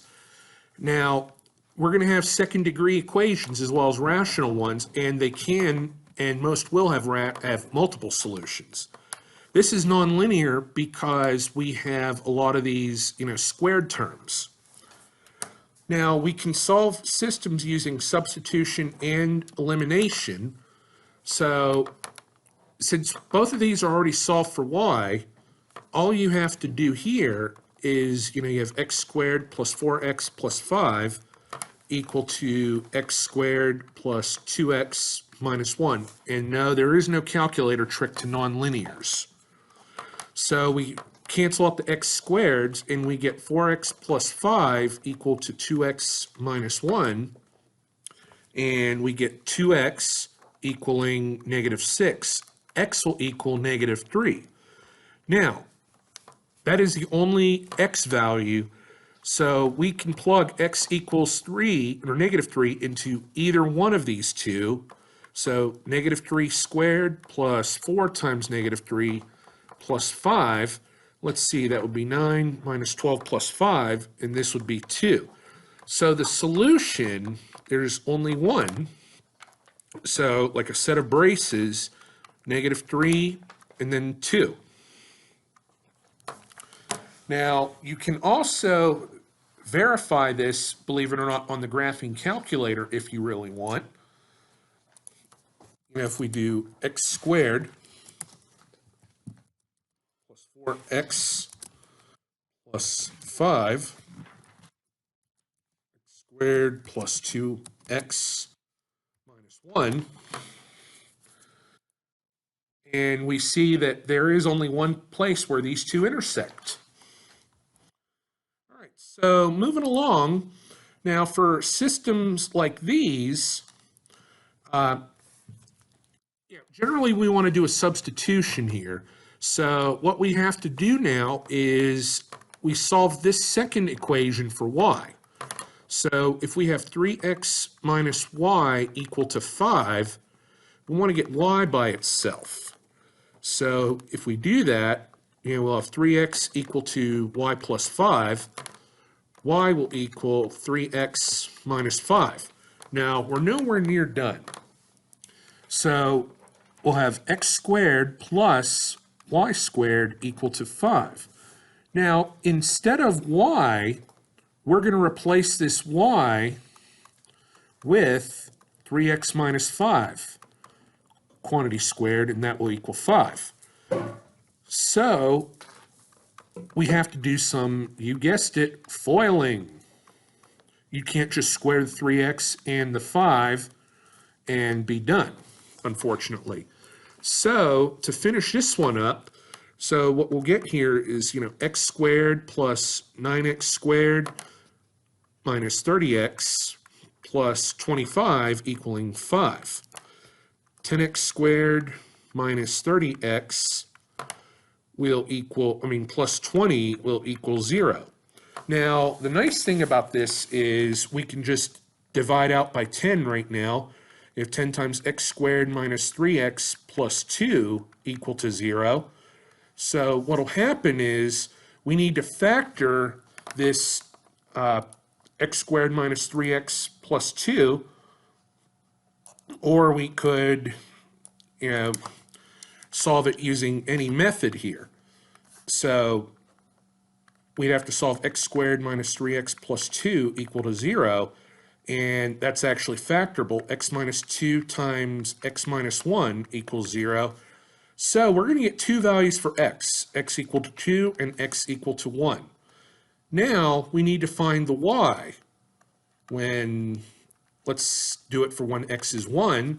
Oh, we can use this very simple equation right here. So y will equal 3 times 1 minus 5.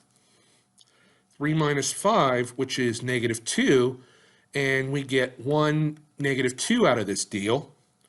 Now, when x is 2, y will equal 3 times 2 minus 5, which is 1. So we get 2, 1. So overall, in braces, we have two ordered pairs, 1, negative 2, and 2, 1 in any order. And we're done with that. So we're actually going to bypass this particular one, and the reason is because there was a typo. We're going to go ahead and try this next one. All right, so for this next one, what we need to do is we're going to solve that first equation for y. We could solve it for x, but it's easier to solve this for y. So y will equal negative 2x plus 4, or 4 minus 2x. So what happens here, we got some double foiling to do. X plus 1 times itself. But before we actually do this, instead of y, we'll have 4 minus 2x minus 2 quantity squared equal to 4. And don't even dare try to FOIL this yet, because this simplifies to 2 minus 2x squared. And that will equal 4. This here just FOILed into x squared plus 2x plus 1. So then, x squared, 2x, and then 1 plus, 2 minus 2x times itself. So we've got x squared plus 2x plus 1 equal to, not equal to, I'm sorry, plus, let's see, that would be 4 minus 4x minus 4x, 4 minus 8x plus 4x squared equal to 4. So what happens here is, combining like terms, we'll have 5x squared. We can actually kind of cut the 4's off right now. We get 5x squared minus 6x, that's 2x minus 8x, and then plus 1 will equal 0. So we can solve this using any method we desire. I'm going to go with completing the square because that's definitely going to show up on the final exam. 5x squared minus 6x plus 1 equal to 0. If we divide out everything by 5, we'll have x squared minus 6/5 x, and then equal to negative 1/5. Well, let's see what happens here. Half of negative 6/5 is negative 3/5. Negative 3/5 squared is 9/25. So that's what we will add to both sides.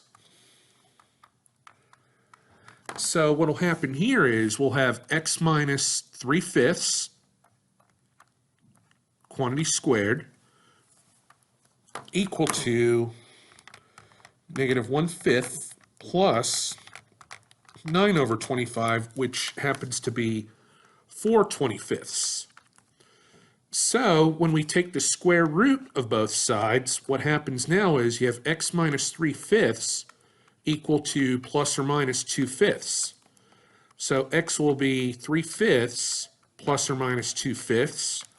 So you get two solutions, x equal to 1, x equal to 1/5. And here's the really nice thing. Here's why. So when x is 1, y will be 2. So we get 1, 2 out of this deal. When x is 1/5, y will be 4 minus 2/5, which is 18/5. So we get 1/5, 18/5. So sometimes we can use elimination. So, and here's the really nice thing. This one here becomes 8x squared equal to 8. X squared will equal 1. So x will be either plus or minus 1. Now, what we need to do is figure out what y is going to be. So when x is positive 1, we'll use the top equation out of this. 4 times 1 squared minus y squared equaling 4. This will just be 4 minus y squared equal to 4. So y will equal 0. So we get 1, 0 out of this. Now when x is negative 1, we'll have 4 times negative 1 squared minus y squared equal to 4. Negative 1 squared is positive 1. 4 minus y squared equals 4. And just like before, y squared equals 0. Y is going to be 0. So we have negative 1, 0. So we get two solutions out of this. 1, 0 and negative 1, 0. Now for this next one and last one, we're going to multiply the bottom system by negative 4. And we'll leave the top one alone. So we'll have 16x squared minus 4y squared equal to 72. You get negative 4x squared plus 4y squared equaling negative 12. So what happens here is we get 12x squared equal to 60. X squared will equal 5. So what will happen here is x will be plus or minus the square root of 5. Now, what we have to do is we'll use this bottom equation. So when x is positive square root of 5, when we square that, we get 5 minus y squared equal to 3. Subtracting the 5, and we get negative y squared equal to negative 2, or y squared equal to 2. Y will equal plus or minus the square root of 2. So we actually get two solutions out of each of these. So we'll have root 5 positive root 2, and then root 5 negative root 2. Now, let's test square root of negative 5. Well, basically, it's going to be the same thing. So we get 5 minus y squared equal to 3. So basically, we get y equal to plus or minus root 2 out of this. So this one actually had 4 solutions. I would not give this one to you on a final, but it's entertaining nonetheless. 5 and then negative root 2. And we can close it off. All right, so here are the word problems. And sum of numbers, sum of two numbers. Oop, I need to do this.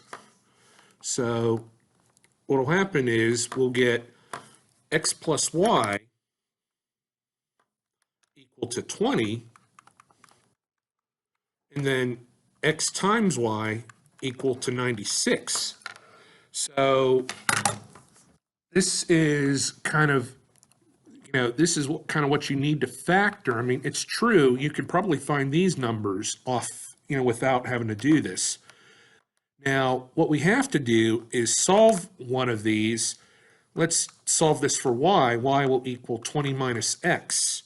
So x times 20 minus x will equal 96. So 20x minus x squared will equal 96.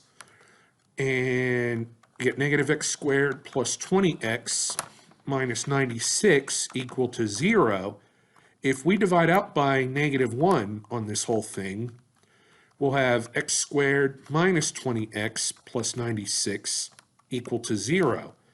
And if we want to factor that or whatever, what will happen is we'll get x minus 8 and then x minus 12.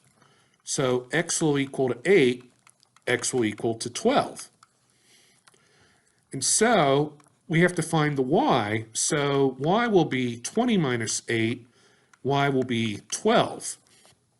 And if we let x be 12, 20 minus 12, y will be 8. So basically, it doesn't matter in this case. So the two numbers happen to be 12 and 8. So yeah, you have to use a quadratic equation to solve this anyway. So yeah. So for this one, the sum of two numbers is 18. X plus y equal to 18. And the sum of their squares is 170. So we're going to solve this one for y. Let that be 18 minus x. So we'll have x squared plus 18 minus x quantity squared equaling 170. So we'll have x squared plus, foiling that, we get 324 minus 36x plus x squared equal to 170. If we go ahead and take away the 170 now, here's what happens. And then we combine the x squareds, we get 2x squared minus 36x. 324 minus 170 is 154, equal to 0. Now, I can take the 2 out, x squared minus 18x, and that will be plus 77, equal to 0. So if we divide out by the 2, basically what happens is we get x minus 11, x minus 7. So x will equal 11, x will equal 7. So the two numbers just happen to be 7 and 11. So find the length and width of a rectangle whose perimeter is 52 feet. So, 2L plus 2W will equal 52. The area, L times W, is 165. So let's solve this first equation for L. 2L will equal 52 minus 2W. L will equal 26 minus W. So what happens here is now we have this equation. Instead of L, we'll have 26 minus W, multiply that by W, and get 165. We get 26W minus W squared equal to 165. Manipulating this equation, we'll have W squared minus 26W plus 165 equal to 0. And we can solve that. I'm going to complete the square on this because it's more fun. W squared minus 26W equals negative 165. So half of negative 26 is negative 13. That squared is 169. So we get W minus 13 quantity squared equal to 4. So we square root both sides. We'll get W minus 13 equal to plus or minus 2. So W will equal 13 plus or minus 2. So thing is, W could either be 15 or W could equal 11. But here's the thing. If W is 15, the L is 11. And if the width is 11, then the length is 15. Basically, they are 15 and 11. So a rectangular piece of cardboard is 480 square inches. So a 4-inch square is cut from each corner. So what happens is we have L times W equal to 480, or W times L is 480. And we can solve this, let's get, we can make a W equal to 480 over L.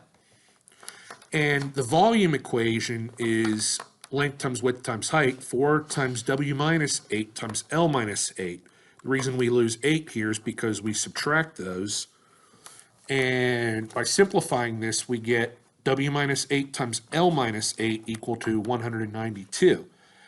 Now, one thing we can do here is, so W minus 8 times L minus 8 equaling 192.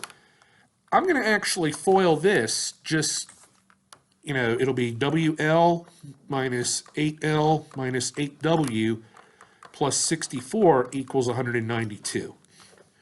So since W is 480 over L, 480 over L times L minus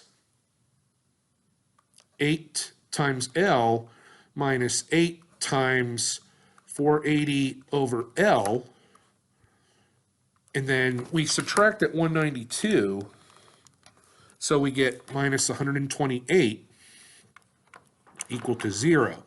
So the L's cancel. We get 480 minus 8L minus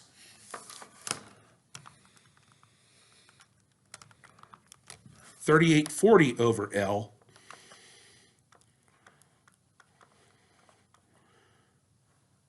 minus 128 equal to 0. Well, let's move that 480 minus 128, and that'll be 352.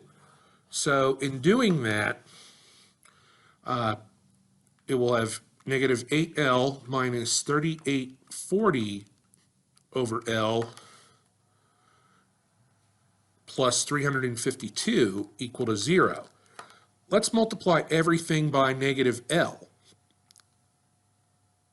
So what will happen is we'll have 8L squared plus 3840 minus whatever 352 times 8L is, which is 2816L equal to 0. 8L squared minus 2816L plus 3840 equal to 0. Well, we can factor the 8 out, giving us L squared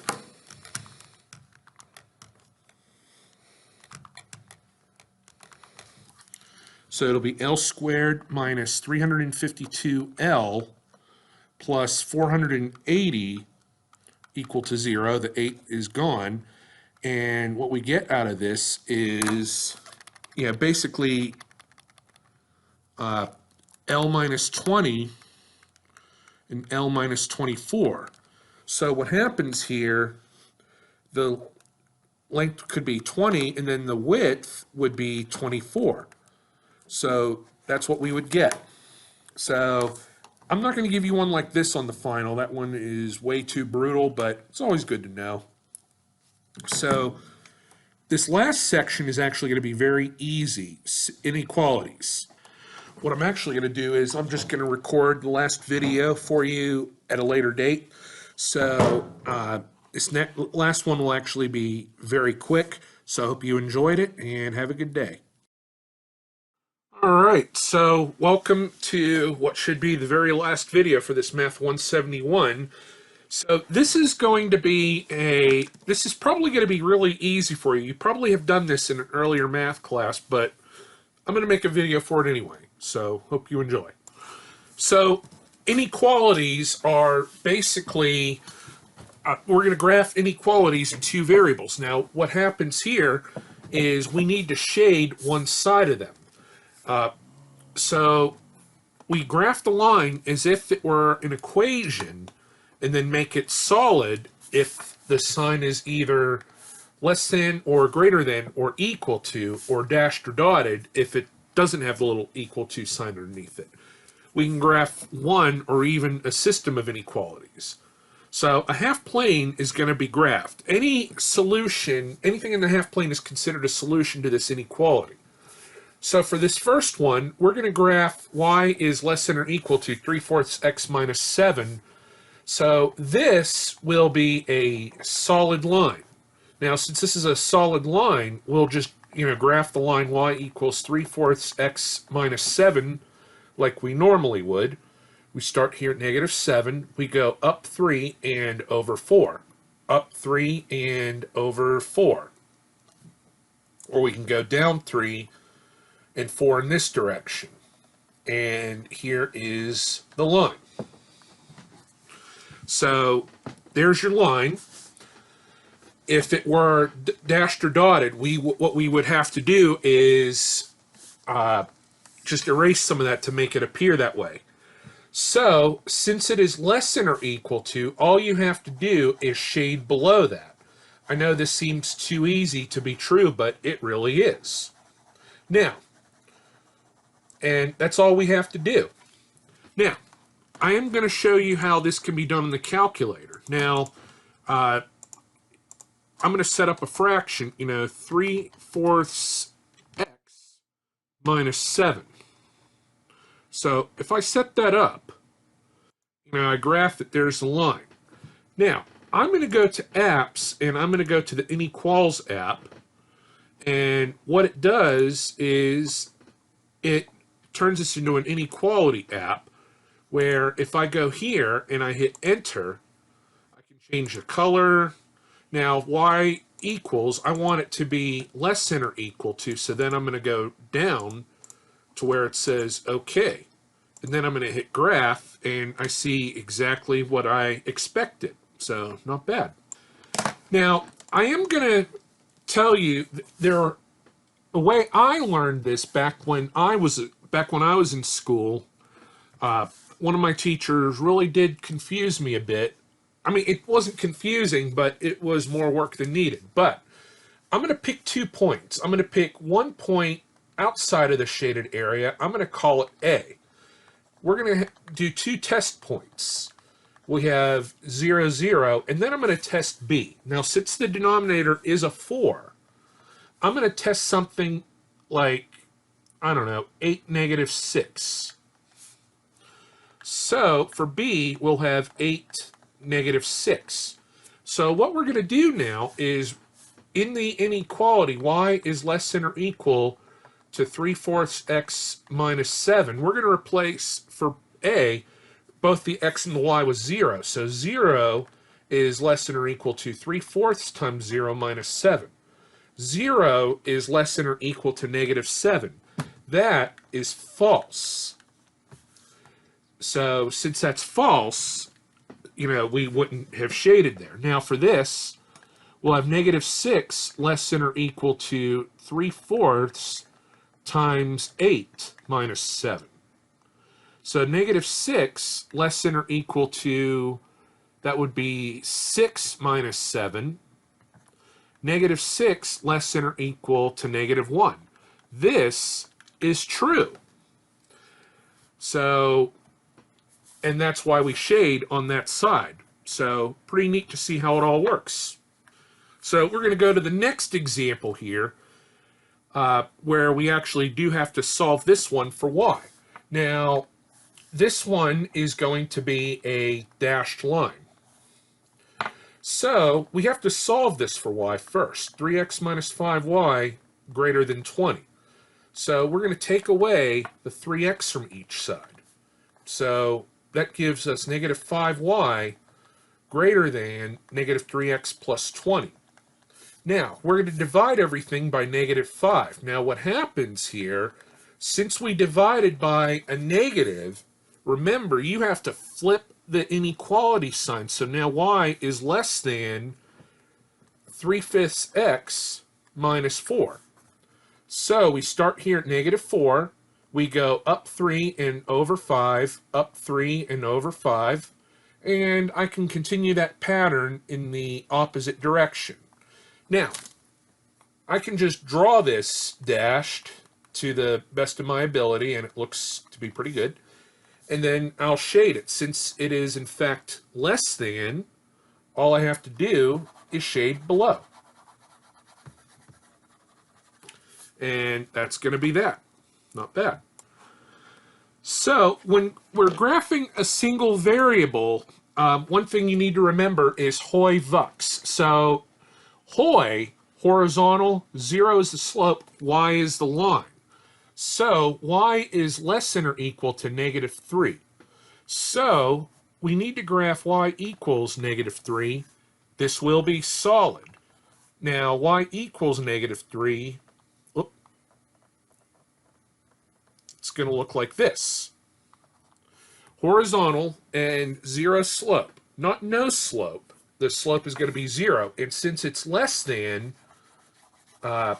it's going to look just like this. And if you actually go to the calculator using that same Inequals app, you can actually do -3 and get that. So it matches. Now, if you have a vertical line, if you have it x is by itself, remember VUX, vertical, undefined, and x is a line. So this is going to be a dashed line where x equals 1. So we're going to have a vertical line right here. And since it needs to be greater than, we just simply shade to the right. And believe it or not, that app on the graphing calculator will do this for us too. So if I actually erase this or clear it, I can go to x equals, and, oh, not that. I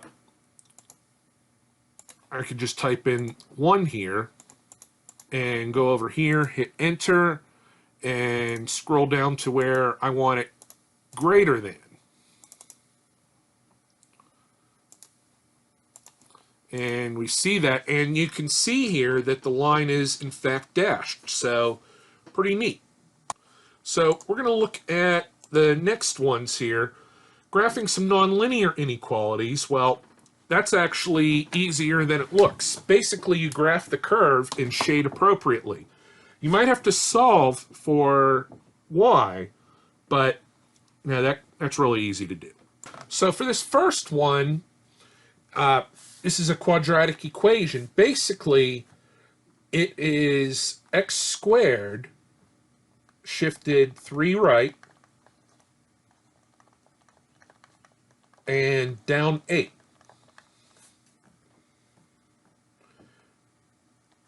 And I'm not going to worry too much about perfection here, but this is going to be the general idea here. Now, since it is less than, we need to shade below the curve, and it will basically look entirely like this.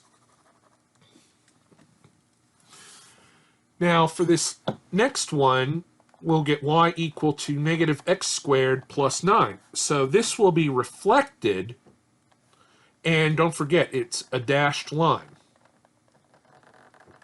Not the best looking one. And since it's greater than, we shade above. And it will look just like this. So, pretty straightforward if you ask me. Now, systems. Okay, so here's the thing. So, we're going to graph some systems here. Now, the purpose of these, one thing we have to do with these systems is we have to solve both of these for y. And then there will be an overlap region, and you'll be expected to point it out. All right, so what we need to do here is we're going to solve these equations for y. So we go ahead and do that here real quick. So for this, we'll have 2x minus 3y is less than 9. So I'll just take away 2x from both sides. That gives us -3y less than or equal to -2x plus 9. Now, when we divide everything by this -3, what will happen is we do have to flip the inequality sign.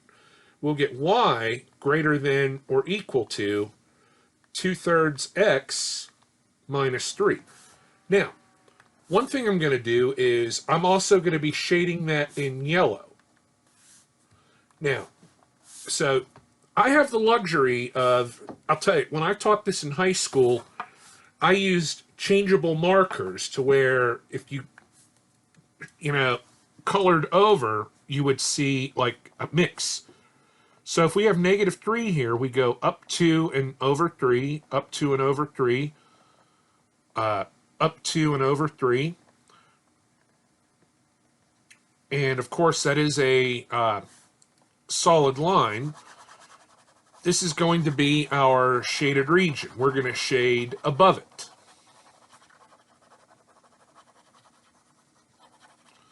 Now, I'm going to do this next one. Well, this one looks to be a lot quicker. So all we have to do is take away 4x from both sides. We'll have y less than or equal to negative 4x plus 4. So we start here, and we go down 4 and over 1, down 4 and over 1.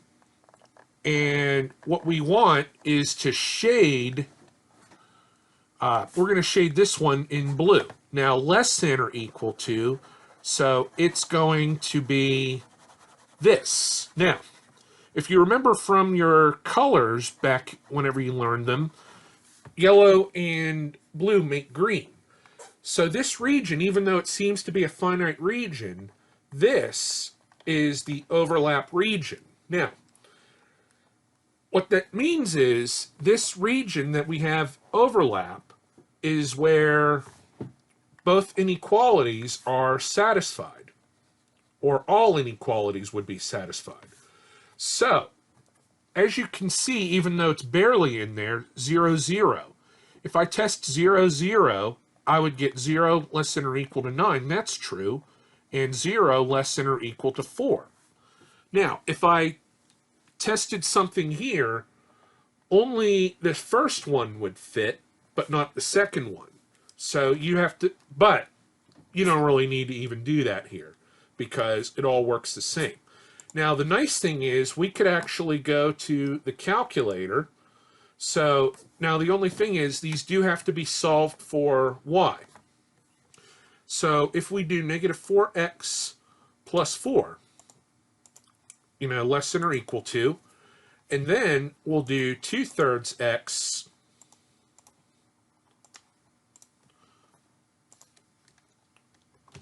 minus 3. Now, I'm going to go ahead and change this to greater than or equal to.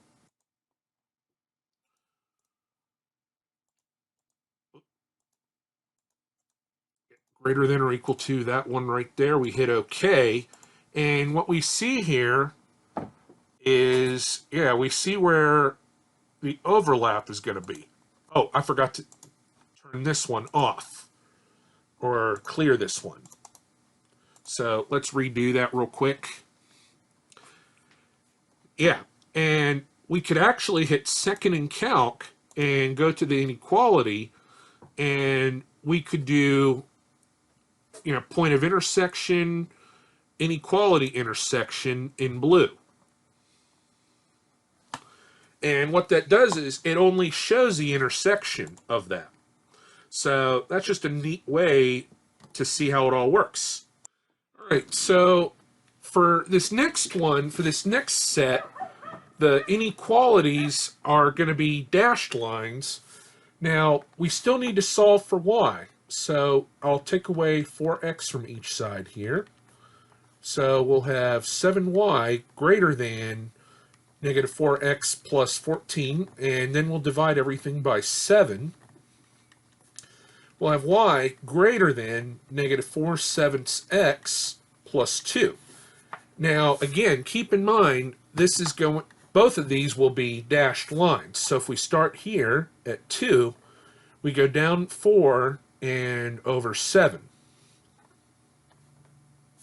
And it's going to look something like this. And we want to shade above.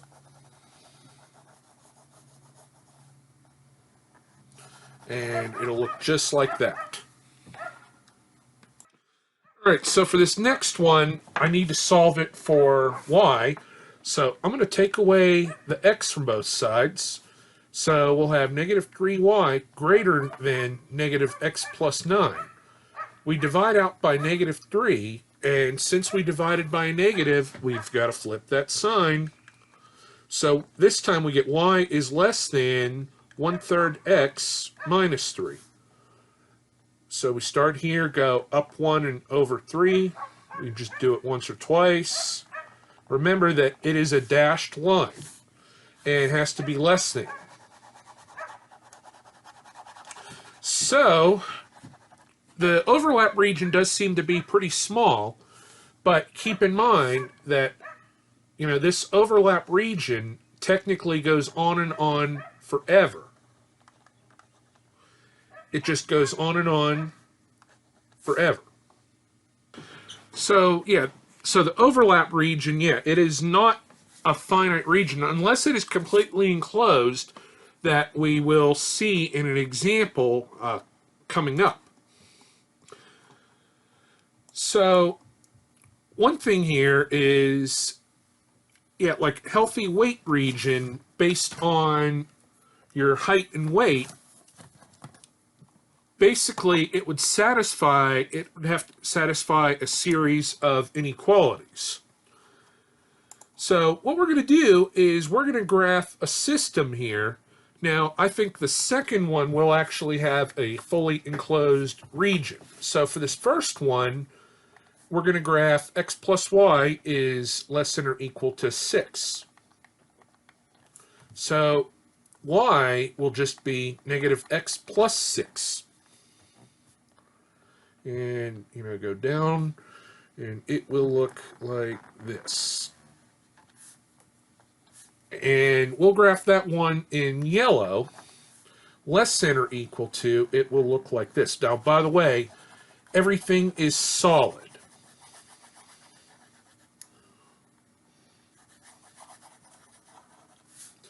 So for the second one, x minus y is less than or equal to 10. So if we take away the x from both sides right now, we get y less than or equal to negative x plus 10, or y greater than or equal to x minus 10.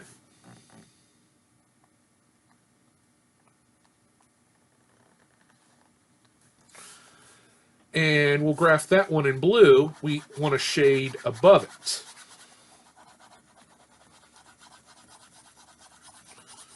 And it'll look something like this. Yeah, there are holes in this. And x is greater than or equal to negative 3. Well,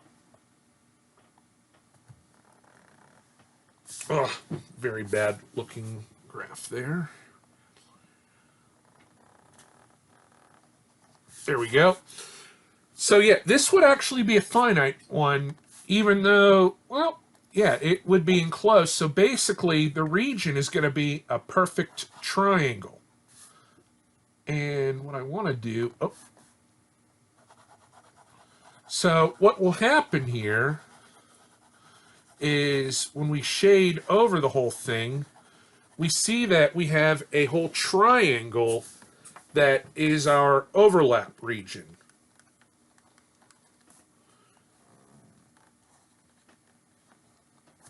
So that's how that'll work. All right, so for this last one, now if you notice, this actually restricts us to the first quadrant. So we already know that it's only going to be in this first quadrant right here. So we'll have 3x minus 2y less than or equal to 8.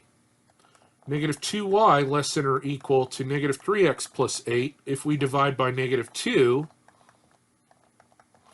we'll get y greater than or equal to 3 halves x minus 4. Up 3 and over 2, up 3 and over 2. And since it's going to be greater than, I'm only going to shade. Yeah, well, you know what? I am going to just go ahead and shade the whole thing. Because greater than or equal to means you shade above it.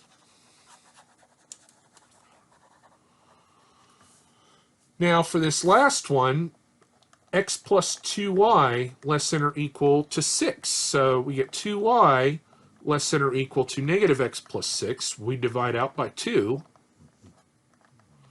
Y is going to be less than or equal to negative 1/2 x plus 3. Go down 1 and over 2. And so it's going to look something like this. Now, since we only wanted the first quadrant, I'm going to shade that. So the overlap area is going to be a very tiny trapezoid now. So, yeah, that's how this all works, my friends. So I hope you enjoyed this whole series of videos, and good luck in your studying. Take care and have a great day.